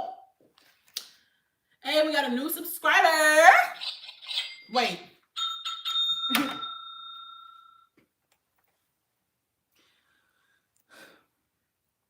On this night, I stood just off the side of the stage as Bobby performed. I am always moved by his dedication to pleasing his audience, and this night was no different. His performance was better than the one in Texas, and I was moved to tears once again. At one point during the show, he looked at me standing in the wings, winked, and nodded his head, acknowledging my presence. I was so very proud of him then, as I am now, and can only wish him the very best of everything. From that night forward, Bobby and I would reconnect in ways we never had before. The first night together was exciting, staying up all night drinking, talking, and reminiscing. We stopped at a gas station somewhere near the Greek Theater because I had to use the restroom, but the attendant wouldn't give us the key. Presumably because it was well after 2 in the morning and he would have to unlock the door to hand it to us, and we did come off a bit unruly. Still, my need was urgent, so Bobby and I went off to a far corner of the parking area. I squatted down while he shielded me from view with his body. As I was squatting there, I thought to myself, if I was with Bill, he would never allow me to pee in a parking lot. He would make me wait till we found the nearest fancy restaurant, and then we'd have to order some wine before we left. You know, as declasse as this is, it's a breath of fresh air. That moment signifies our whole relationship. Bob is a person you could tell anything to, and he knows what you're talking about because he's done it. There's something very enduring about being with someone who allows you not to be perfect. With Bobby, I knew I could put my feet on the coffee table or belch really loud. He's a guy who will let you just be yourself. And at a time when I was being bashed for being myself, he was the only person I felt safe around. Because he understood what it's like when being yourself gets you in a lot of trouble. He loves me for who I am, and that's why I love him to this day.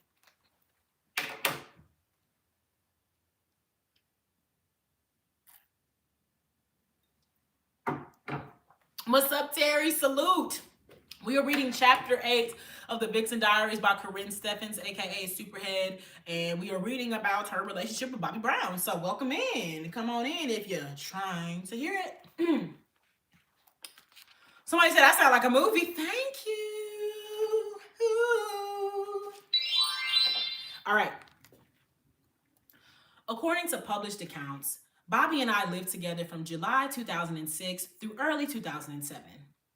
The truth is that Bobby was a part of my home, but strictly as a visitor, and only between July and October 2006. Why did I let Bobby Brown back into my life? My biggest fault in life is that I'm a nurturer. I take in everyone, which is why I'm always getting my feelings hurt. At first, he was a joy to have. We had drinks together, dinner together. When all is right with Bobby, he's nothing less than lovable. I knew I could walk into my house every day and know that he wasn't judging me or thinking bad things about me. He would wake up in the morning and make breakfast for everyone, singing and dancing all morning. At 8 in the morning on weekdays, he would take my son to school, making sure he was dressed, fed, happy, and equipped with last night's homework. Bobby never shied away from housework when he was at his best. We would spend days shopping for the week's dinner menu, and it was always a delight to see him in the kitchen making his famous fried chicken or fish. During these perfect moments, he was funny and amiable. Nevertheless, although I cherished these moments, I knew that the Mr. Jekyll to his Dr. Hyde, flip-flop. I knew that the Mr. Hyde to his Dr. Jekyll was never far from behind. Ooh! Sorry, y'all. PlayStation! This book is informative and educational. We are not judging at any point in this book. This is somebody's actual life story, and there are real things and real information she up in here telling people. You wasn't here last live, but she informed everybody about what the fuck barebacking was. It's gay men out here and DL men out here with HIV and possibly AIDS that be voluntarily giving it to people, and some people that don't have it voluntarily want to get it because they look at it as a rite of passage. This is an informational book. If you coming up in here with your judgy, uppity ways, she a nurturer, all right. And I bet you would have wanted to be nurtured. So chill.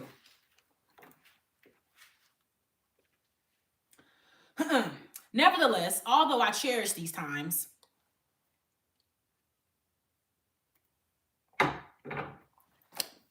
nope, and that's why reading is essential. You learn a lot of things. Whew, Lord have mercy. Nevertheless, although I cherish these times, I knew that the Mr. Hyde to his Dr. Jekyll was never far behind. It was one of those times when he was going to stay for a day, ended up staying for a week, and then was in the guest room for 3 months. He wasn't here all the time. He would disappear for weeks on end, and then he would end up with his entire family. He had no place to live in Los Angeles, but he had his kids come to visit him at my house. His brother Tommy even had his kids come out to visit him. So did their father. They were like nomads, and I was the safe haven. I was running a hotel. At one point, there were 9 people sleeping on my floor and in my guest room. At first, I really enjoyed having the company. I love his family. They're funny and a lot of fun to be around. They love my son, but enough is enough after a while. Thanks for visiting, but goodbye. As I explained to Bill, Bobby and I were never with each other so much as we were simply around each other. I don't expect people to believe me, but Bobby and I never had sex when he was here. Our relationship had changed. He was dating someone. He was here because there was nowhere else he could go. He was here because there was nowhere else he could go where he could be taken care of. He didn't have any money. His girlfriend didn't have any money. We shared time and space on and off for several months, but he was never my boyfriend. We never lived together, and we were never expecting a child. Bobby came to me with little or no money, no place of his own to sleep, and with the dissolution of his marriage weighing heavily on his shoulders, while his wife lived comfortably in Orange County with their daughter and continued to get her life and sobriety under control. Bobby slept in my guest room, drinking and smoking his days away. There were days he didn't get out of bed, and those were the days I knew he was depressed. Then all of a sudden, he would snap out of it and head to the kitchen to cook with a song on his lips and a dance lifting his feet. Those days, I knew were soon fleeting. Then there were the days when no one knew where Bobby was. He would spend weeks away, and those were the days I knew he was using. I was always worried about him on those days, about where he was and if he was safe. I pictured him passed out on the floor of some stranger's filthy apartment, drunk and high, incapacitated and unaware of the life he could be living. Anytime he got a check in his hands, usually from performing, he would disappear and I wouldn't see him again until the money ran out. Though our relationship is and always has been intense, it was not and is not a sexually charged one. The truth is, he could be a wonderful, passionate lover when times were good and he was sober. But when he was stoned and drunk, which was way too often, he had erection issues. I supported him in every way I could, including financially, always remembering the times he was there for me in the very same way. 3 years earlier, when I had nothing, he gave to my son and me, and it was a privilege and good karma duty to give back and do the same for him when he needed my help. My love for him grew over the months as our relationship became more grounded, yet eventually increasingly unstable. Much of the world has speculated about Bobby's behavior and habits. What I know for sure is that his behavior is erratic at times, and his habits are overwhelming and possibly deadly.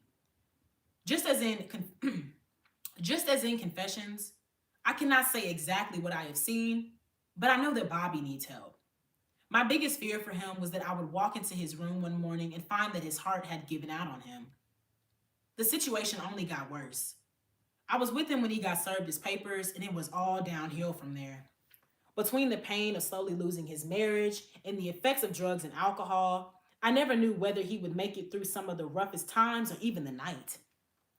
Ricky, Johnny, and I would have long talks about how worried everyone was about Bobby and his fate, personally and professionally. We still do. I found through his group members that these men are a lot more than we still do. I found through his group members that these men are a lot more than a finely tuned concert attraction.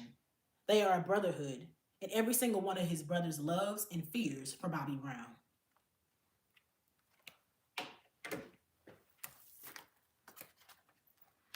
That is chapter 8. How to Save a Life. And the life that she was talking about is Bobby Brown's. Now, that was pretty insightful because I do remember hearing about her and Bobby Brown's time together. And obviously, we know it was going to be, some celebrity insider things, celebrity salacious things. But to hear that they kind of seem to be one another's support system, that is something that you do need to have. I remember reading in Confessions when she was down and out, Bobby Brown was one of the few people that actually helped her, I believe, along with Ray J too. So to hear that when he wasn't on the best terms with himself or just even physically capable of, taking care of himself as much as he could, that she was there, that's really nice. And, the Bible shows us through some of the most, I don't know what to, I don't want to say low because they're not low, but we'll say through those that you would deem as low, like a hag, a whore, a carpenter, a farmer, showing us the amazing ways of their works and how God works through everyone. And that's honestly how I look at this book. I look at Corinne's life story, obviously as a woman of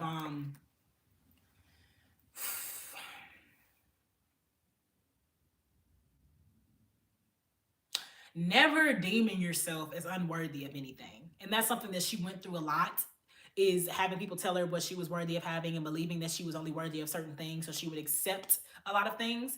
And I think it's a good life story in reminding women to know our worth, especially with that, knowing that to somebody at a point in their life, you will be the one thing that's keeping them going. That's really freaking crazy, but this was crazy. Oh my God. Ray J helped her too, all right. PlayStation, you can keep this ignorant shit going on that you want, but the point of the reading hour is for us to not judge and to become more empathetic and understanding of people in their situations. So if all you're gonna look at Corinne as is a hoe, we not gonna operate well over here, me and you. We not, because people are not just ever one thing.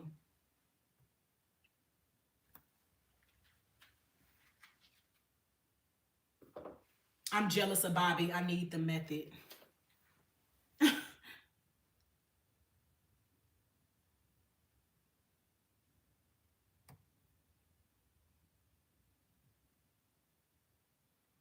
PlayStation needs to unplug himself. PlayStation just cracking. He just cracking. He just cracking. He's just cracking, y'all. Imagine caring this much about people who won't come to your funeral. That's kind of life. Everyone that you meet isn't going to come to your funeral, but that doesn't mean that you should not treat them with kindness or empathy. So we'll see how many people will come to your funeral, though. I know I won't, so good luck with that. Anyways, how'd y'all feel about that chapter? I think, obviously we're going to talk about the shocking things. Shocking things was finding out that she's been with some of the other members of New Edition. I think it's just shocking because it's like, again, like, we know that Corinne was doing that. Like, she was an industry hoe for a minute. But I think, like, remembering, no, you was really out here active like this. This was crazy. Nigga, you just played yourself. Ain't nobody in these comments coming to your funeral, and I'm surely not. Bye. Anyways. Go find somebody else's chat to get recognition from, because you're not getting it over here, bitch. All right. And then people was jealous she had Lil Wayne in her prime. In his prime. Oh my God. Bruh.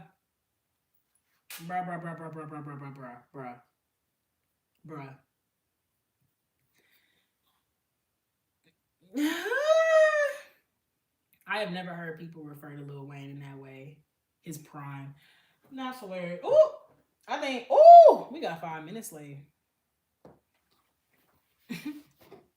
Damn, that is life.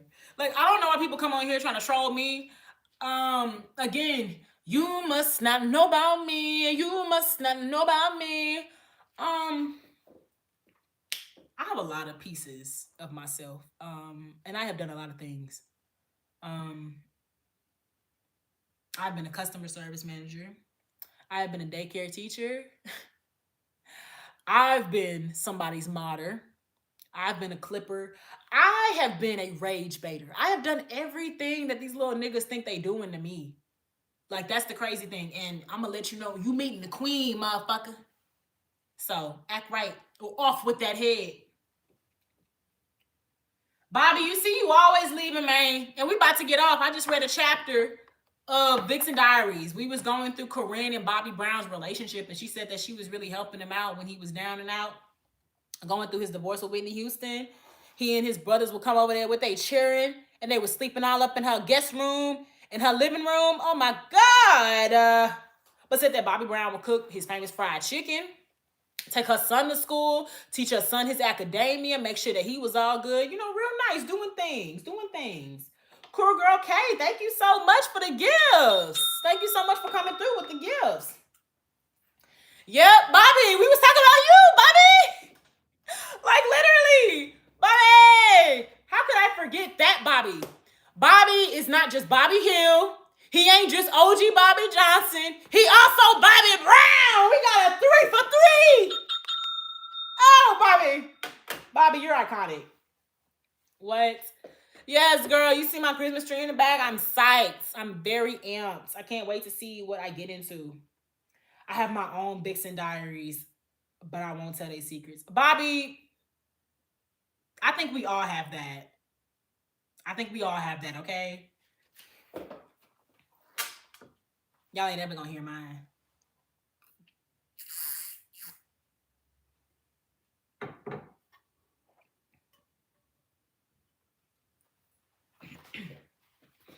I'm saying, Casey, Chris, I'm saying, niggas don't know. First of all, try. That's the thing. This live ain't shit. You think it's hard to entertain some adults? Try to keep a classroom of 12 2-year-olds entertained so you can make sure they do not do something to themselves or other kids in here until their parents come and pick them up at 6 and it's only 10 a.m. Hello? Oh my God. And then, when you start working with the 4-year-olds, the ones that know how to talk, like you said, they the original trolls. Miss, what's that dot on your face? Teacher, what's that? Teacher. I don't like your shoes, teacher. I don't like those shoes. It's just like, damn! You're just supposed to be eating your cheese. Leave me alone. Hey! How many? I'm trying to count them all. 300.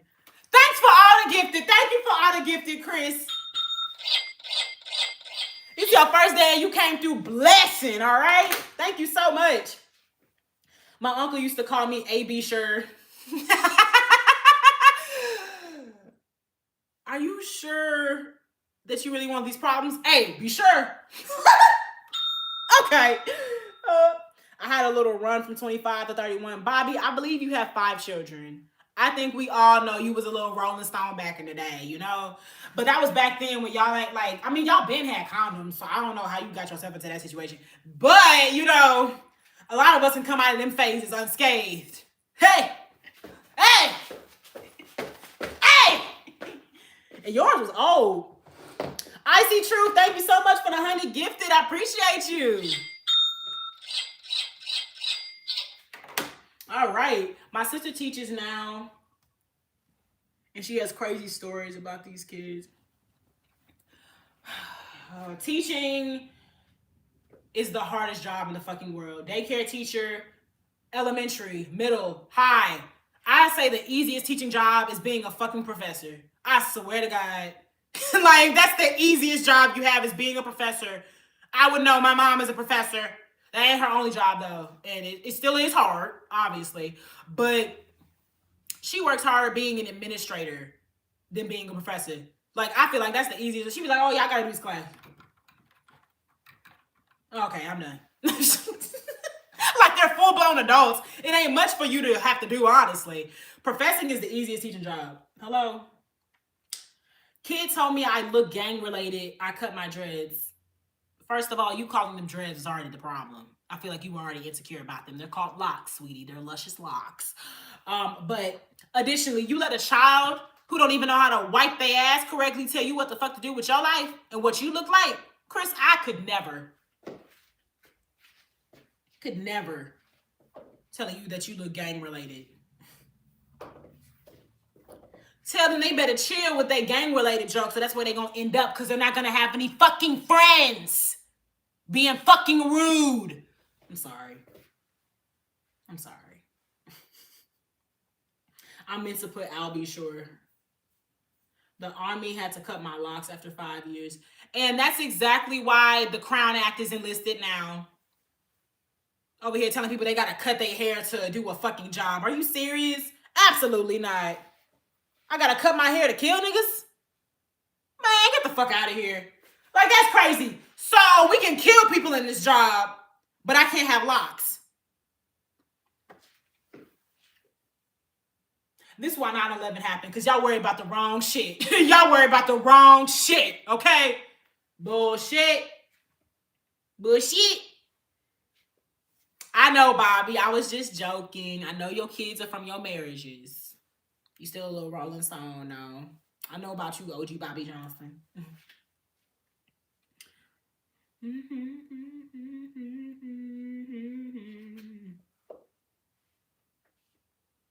It looks like somebody yelling at their screen. I don't know what type of joke you're trying to crack. It looks like somebody yelling at their screen.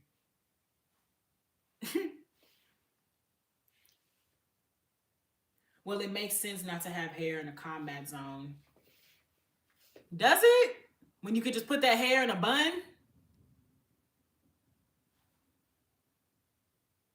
It doesn't make sense to tell somebody to cut off their hair in a combat zone when they could just put it in a tight bun. I could very much put my hair in a low bun and it wouldn't get in the way of anything. I'm not getting stuck under no barbed wire.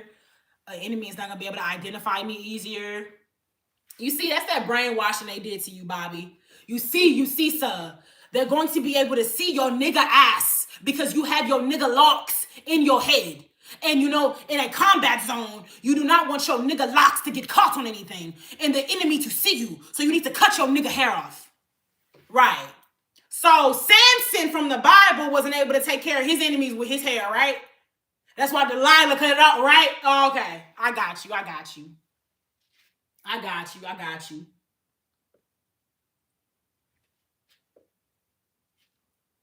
No, Mr. Goodbar is retired.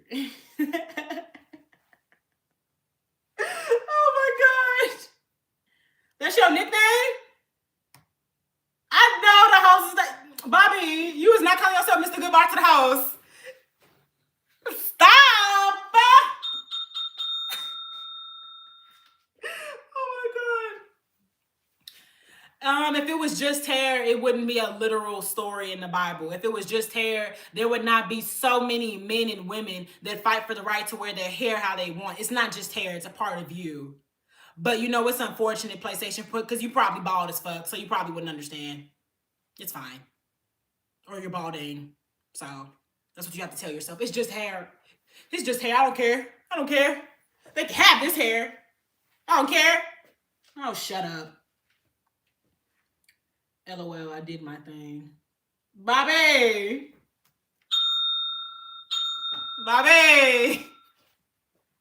Stop.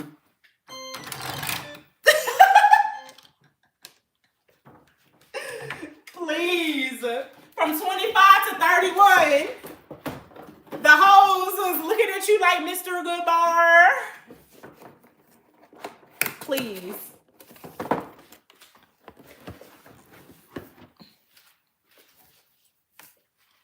I'm about to make Some bacon and eggs, y'all. My wave spinning you a hater. Oh, that's the real problem. You can't grow locks. That's why you're mad. Same thing. Bald waves, nigga. It's the same thing. Fuck out of here. I don't want no fucking waves. Shit just all scalp. Get out my face with that. Waves. Man.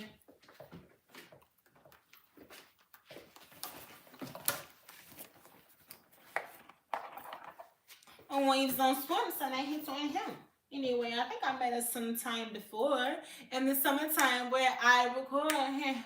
He went in, I think I went in, but my vision in with the apple on the tree. It's on the chest, cause I'm ready to save him. Ooh, burp. All right, I'm about to go put bacon in the fridge. Bobby, you got waves too? You should grow back your locks since the white man took them away from you. And you had to conform to white man brainwash. Why do you need white man paperwork? Why do you need white man paperwork? We making good time. I'm about to put my bacon in the motherfucking oven, and then I'm out this bitch. Hey.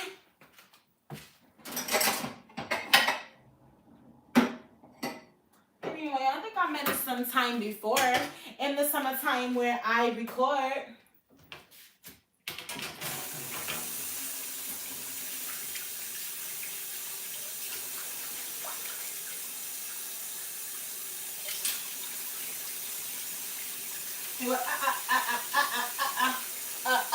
Oh, wait. I ain't showing the chat. I'll post a picture. Where you gonna post a picture at, Bobby? You joined the Discord and I ain't know?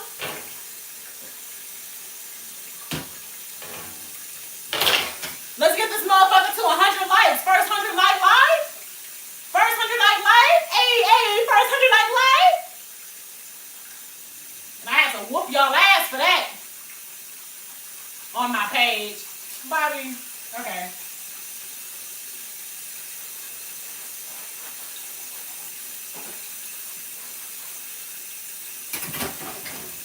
Double cleaning this gate. That's what I'm gonna call it right now. Sometimes the grease be sticking even after you wash, so I'm just washing it one more time again.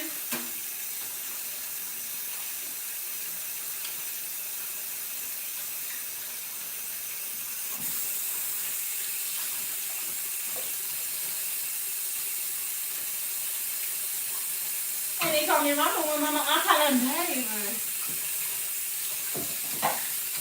Now show you, I'm gonna tell you this once you the ear this. Ba-ba-da-da-do. And then you neck to the skin. Ba-ba-da-da-do. You got Sprite, you got spoon, you got something other girls want.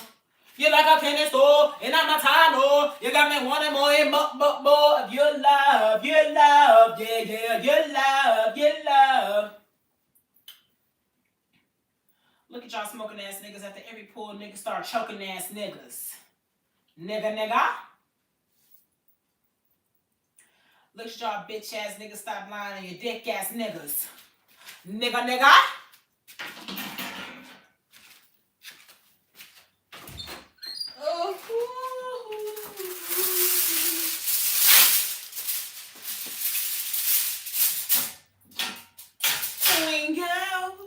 When you go, oh. How does this person keep coming here? Finally block. Getting to 70 was crazy work. Mr. Boston, you was here. I was on that ass. So maybe I need to get that motherfucking towel again. I got to get that wet towel on that ass. Mississippi saying, hi, Mississippi, why don't you like? Get this motherfucker to 100 likes before I get that wet towel on that ass.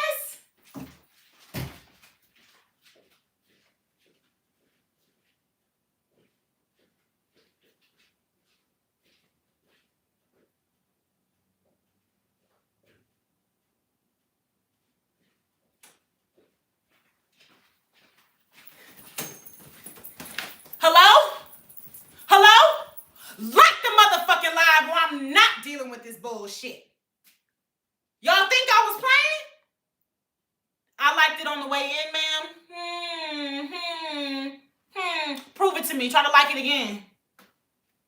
Try to like it again. PlayStation. Yesterday's price is not today's price. The recent goal is not the same one. Nigga, don't make me block your bitch ass trying to tell me what the fucking how to operate this shit. This is my motherfucking channel. Wow, really, bruh? Bad. Jamal, I just gotta see proof. Show me proof. The proof would be if you already liked it, you won't be able to like it again. Chill. Oh, okay. I'm the one that needs to chill. Don't come on to Alexa Luthor page trying to tell me and ask me, oh, well, you already passed it.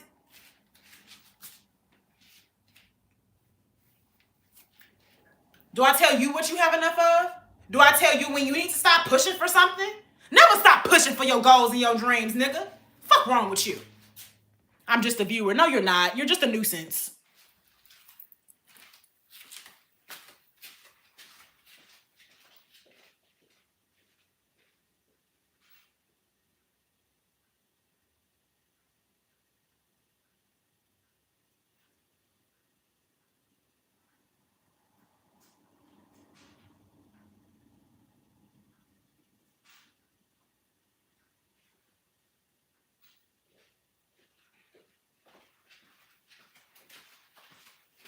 Since niggas got so much shit to talk. Since niggas got so much shit to talk. You already did this, you already did that. Just like a motherfucking man. You got this, woman. Why would you want more, woman? Because I can. Nigga.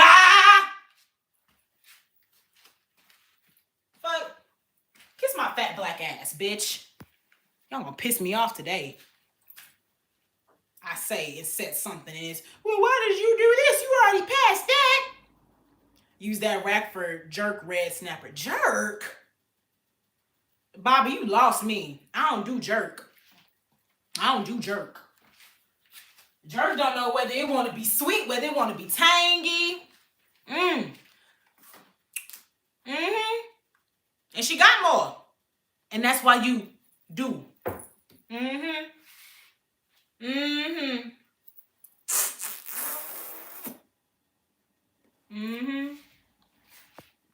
And clearly Adam wanted more too. Because why did he eat it?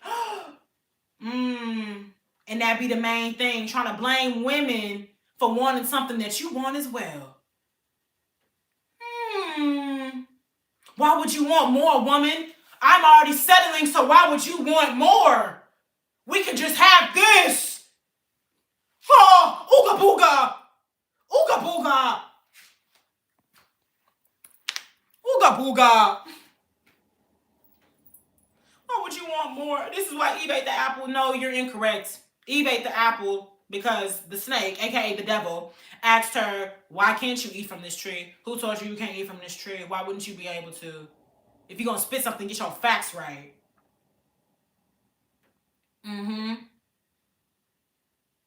She ate it, got what was handed, and then still ended up getting blessed. So, tells a lot about you how you interpret Bible stories. My ring ain't on my finger because I'm at home about to cook bacon for my man. Oh, how you get ate up with your own motherfucking assumption. And this is why we don't assume, because it make an ass out of just you, because it ain't making an ass out of me, nigga. I know what I am. And I know what you not. Exactly what you label yourself as, because you're an overcompensator, fake ass king.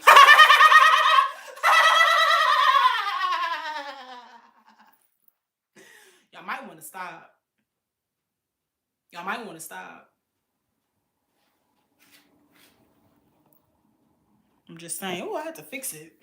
It's a little crooked. Nigga over here calling himself a king. I bet his parents ain't even give him the diligence of naming him that. That's crazy. He gotta call himself that. That's the only time you feel like it. Aww. King only feels like a king when he calls himself that. Nobody else has ever made him feel like that. Probably except for me by giving him this little bit of fame. So I'm going to stop. And he's going to get blocked. Hold up. I want to do a full thing with it. Step the fuck back or I'm going to roundhouse your ass. And I did it. He's blocked. Fuck out my motherfucking face, bitch. And PlayStation, you gonna be right with that nigga if that's what you want. And we got 100 motherfucking lives. And we got 100 motherfucking lives. Hold up. Where my remote?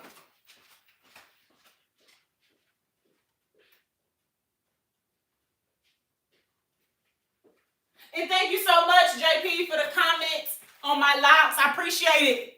But we got 100 motherfucking lives. But we got 100 motherfucking lives.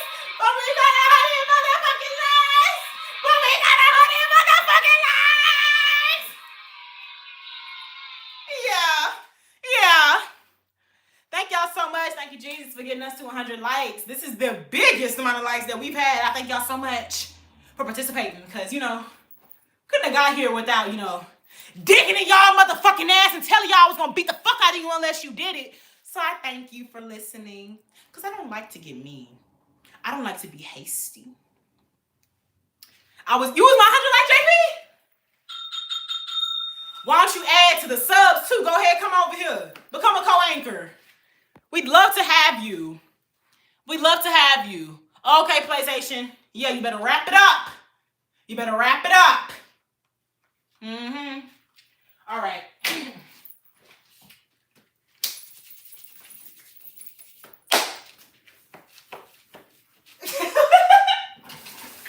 All right, I'm about to put my bacon in the oven.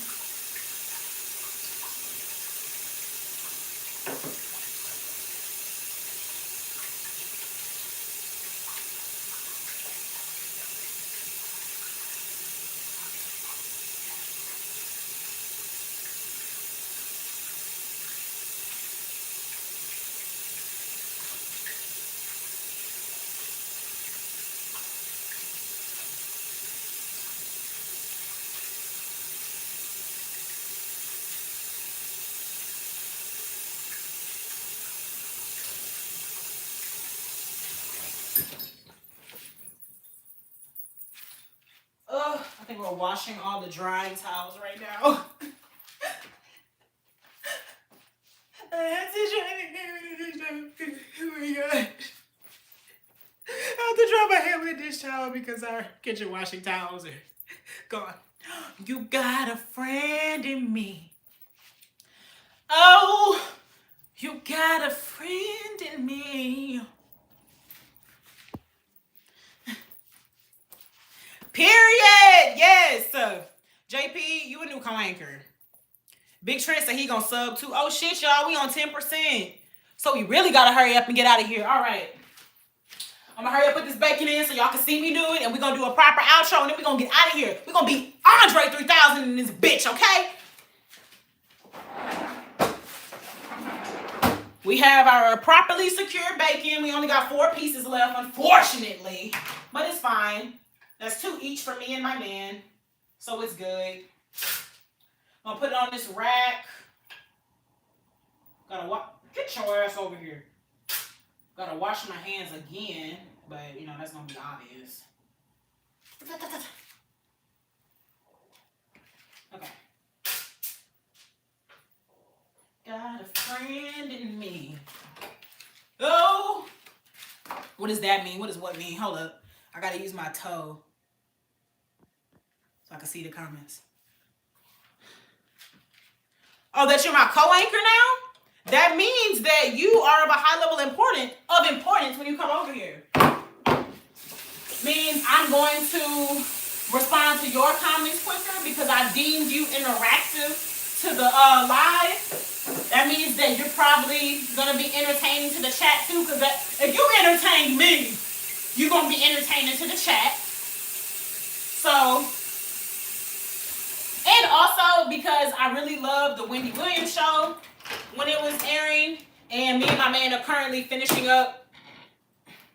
Yes, PVAU, you know. Hello? But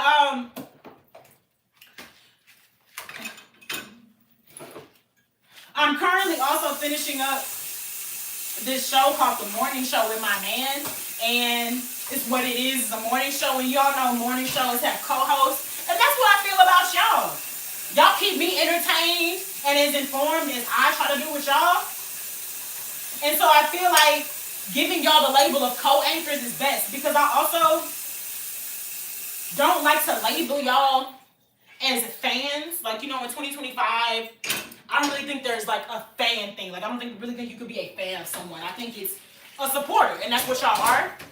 But I think y'all are more than supporters, because I actually do this as well so I can meet and connect with new people, and I feel like we have a full co-anchor relationship. You know, we're benefiting from one another.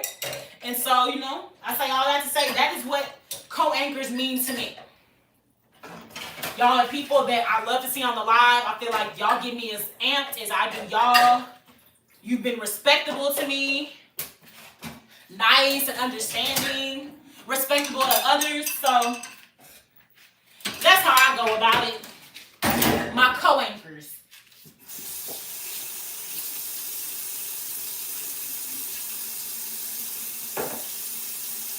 All right, wash the hands again.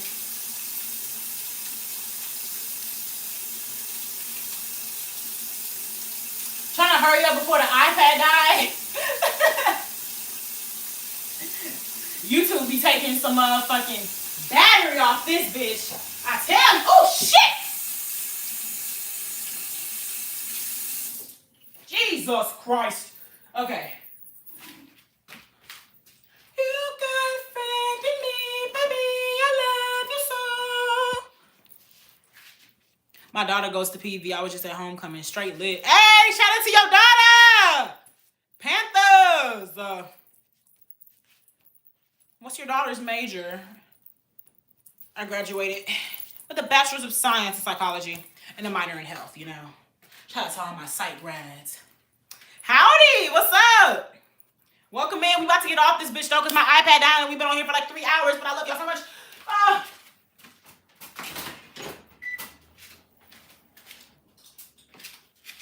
Putting that bacon in here. We're gonna do that for like, I do about 17. About 17. I come and I flip it over. It was nursing. Ooh, psychology now, but it was nursing. Hey! Shout out your daughter. Tell her to sub. See how PV produces productive Panthers. All right. All right, y'all, let's get back to the main room while we wait for our food to cook, because your girl got to start wrapping it up, which y'all should be doing.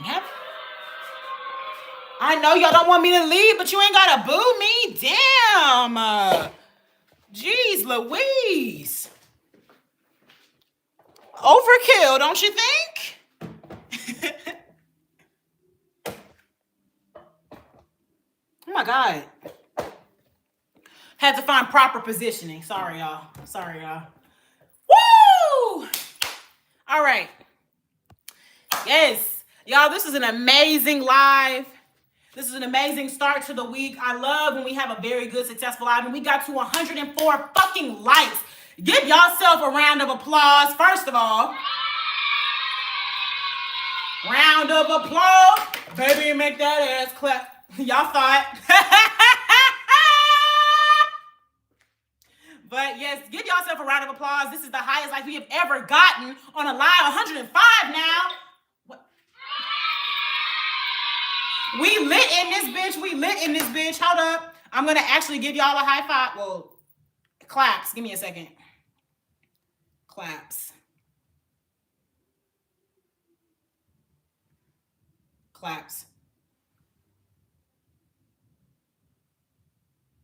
Who the fuck is playing that loud ass music? Thank you so much, Jake Powell, for the 100 gifted. All right. These claps are for y'all. Y'all gave such amazing energy. Y'all came through with such amazing energy. And y'all, I'm sorry, y'all. This fucking music is really throwing me off. Oh my God. I graduated May of 2023. I'm only 2 years out that bitch. So, shout out to all my current college goers and whatnot. But we about to get out of here, y'all. My iPad is on 7%. I thank y'all so much for coming through and spending your time with me, spending your energy with me. Thank y'all so much for those that liked, and a big thank you to everybody that gifted.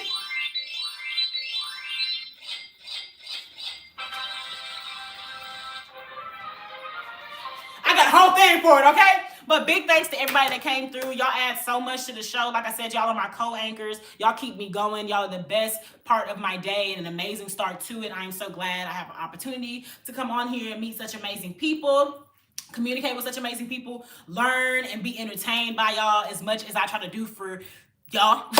But just overall, I thank y'all for always supporting me, for being here, for making me laugh, and just being chill. And I hope that we continue thriving and growing. I hope to see y'all tomorrow, so make sure that y'all are liked and sub. If you did not know, I have set up a whole playlist for all the lies, so you can catch up with your favorite show, your favorite girl. It is on my channel if you want to go and see it. It's called The Alexa Luther Show. And if you want to see me in other mediums, I do have plenty of other videos on my channel. So thank y'all so much for your support over here.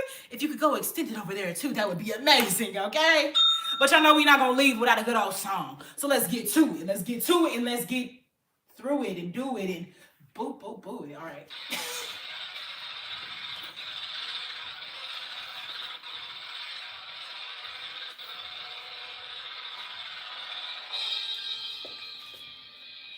It's so hard to say goodbye to my life.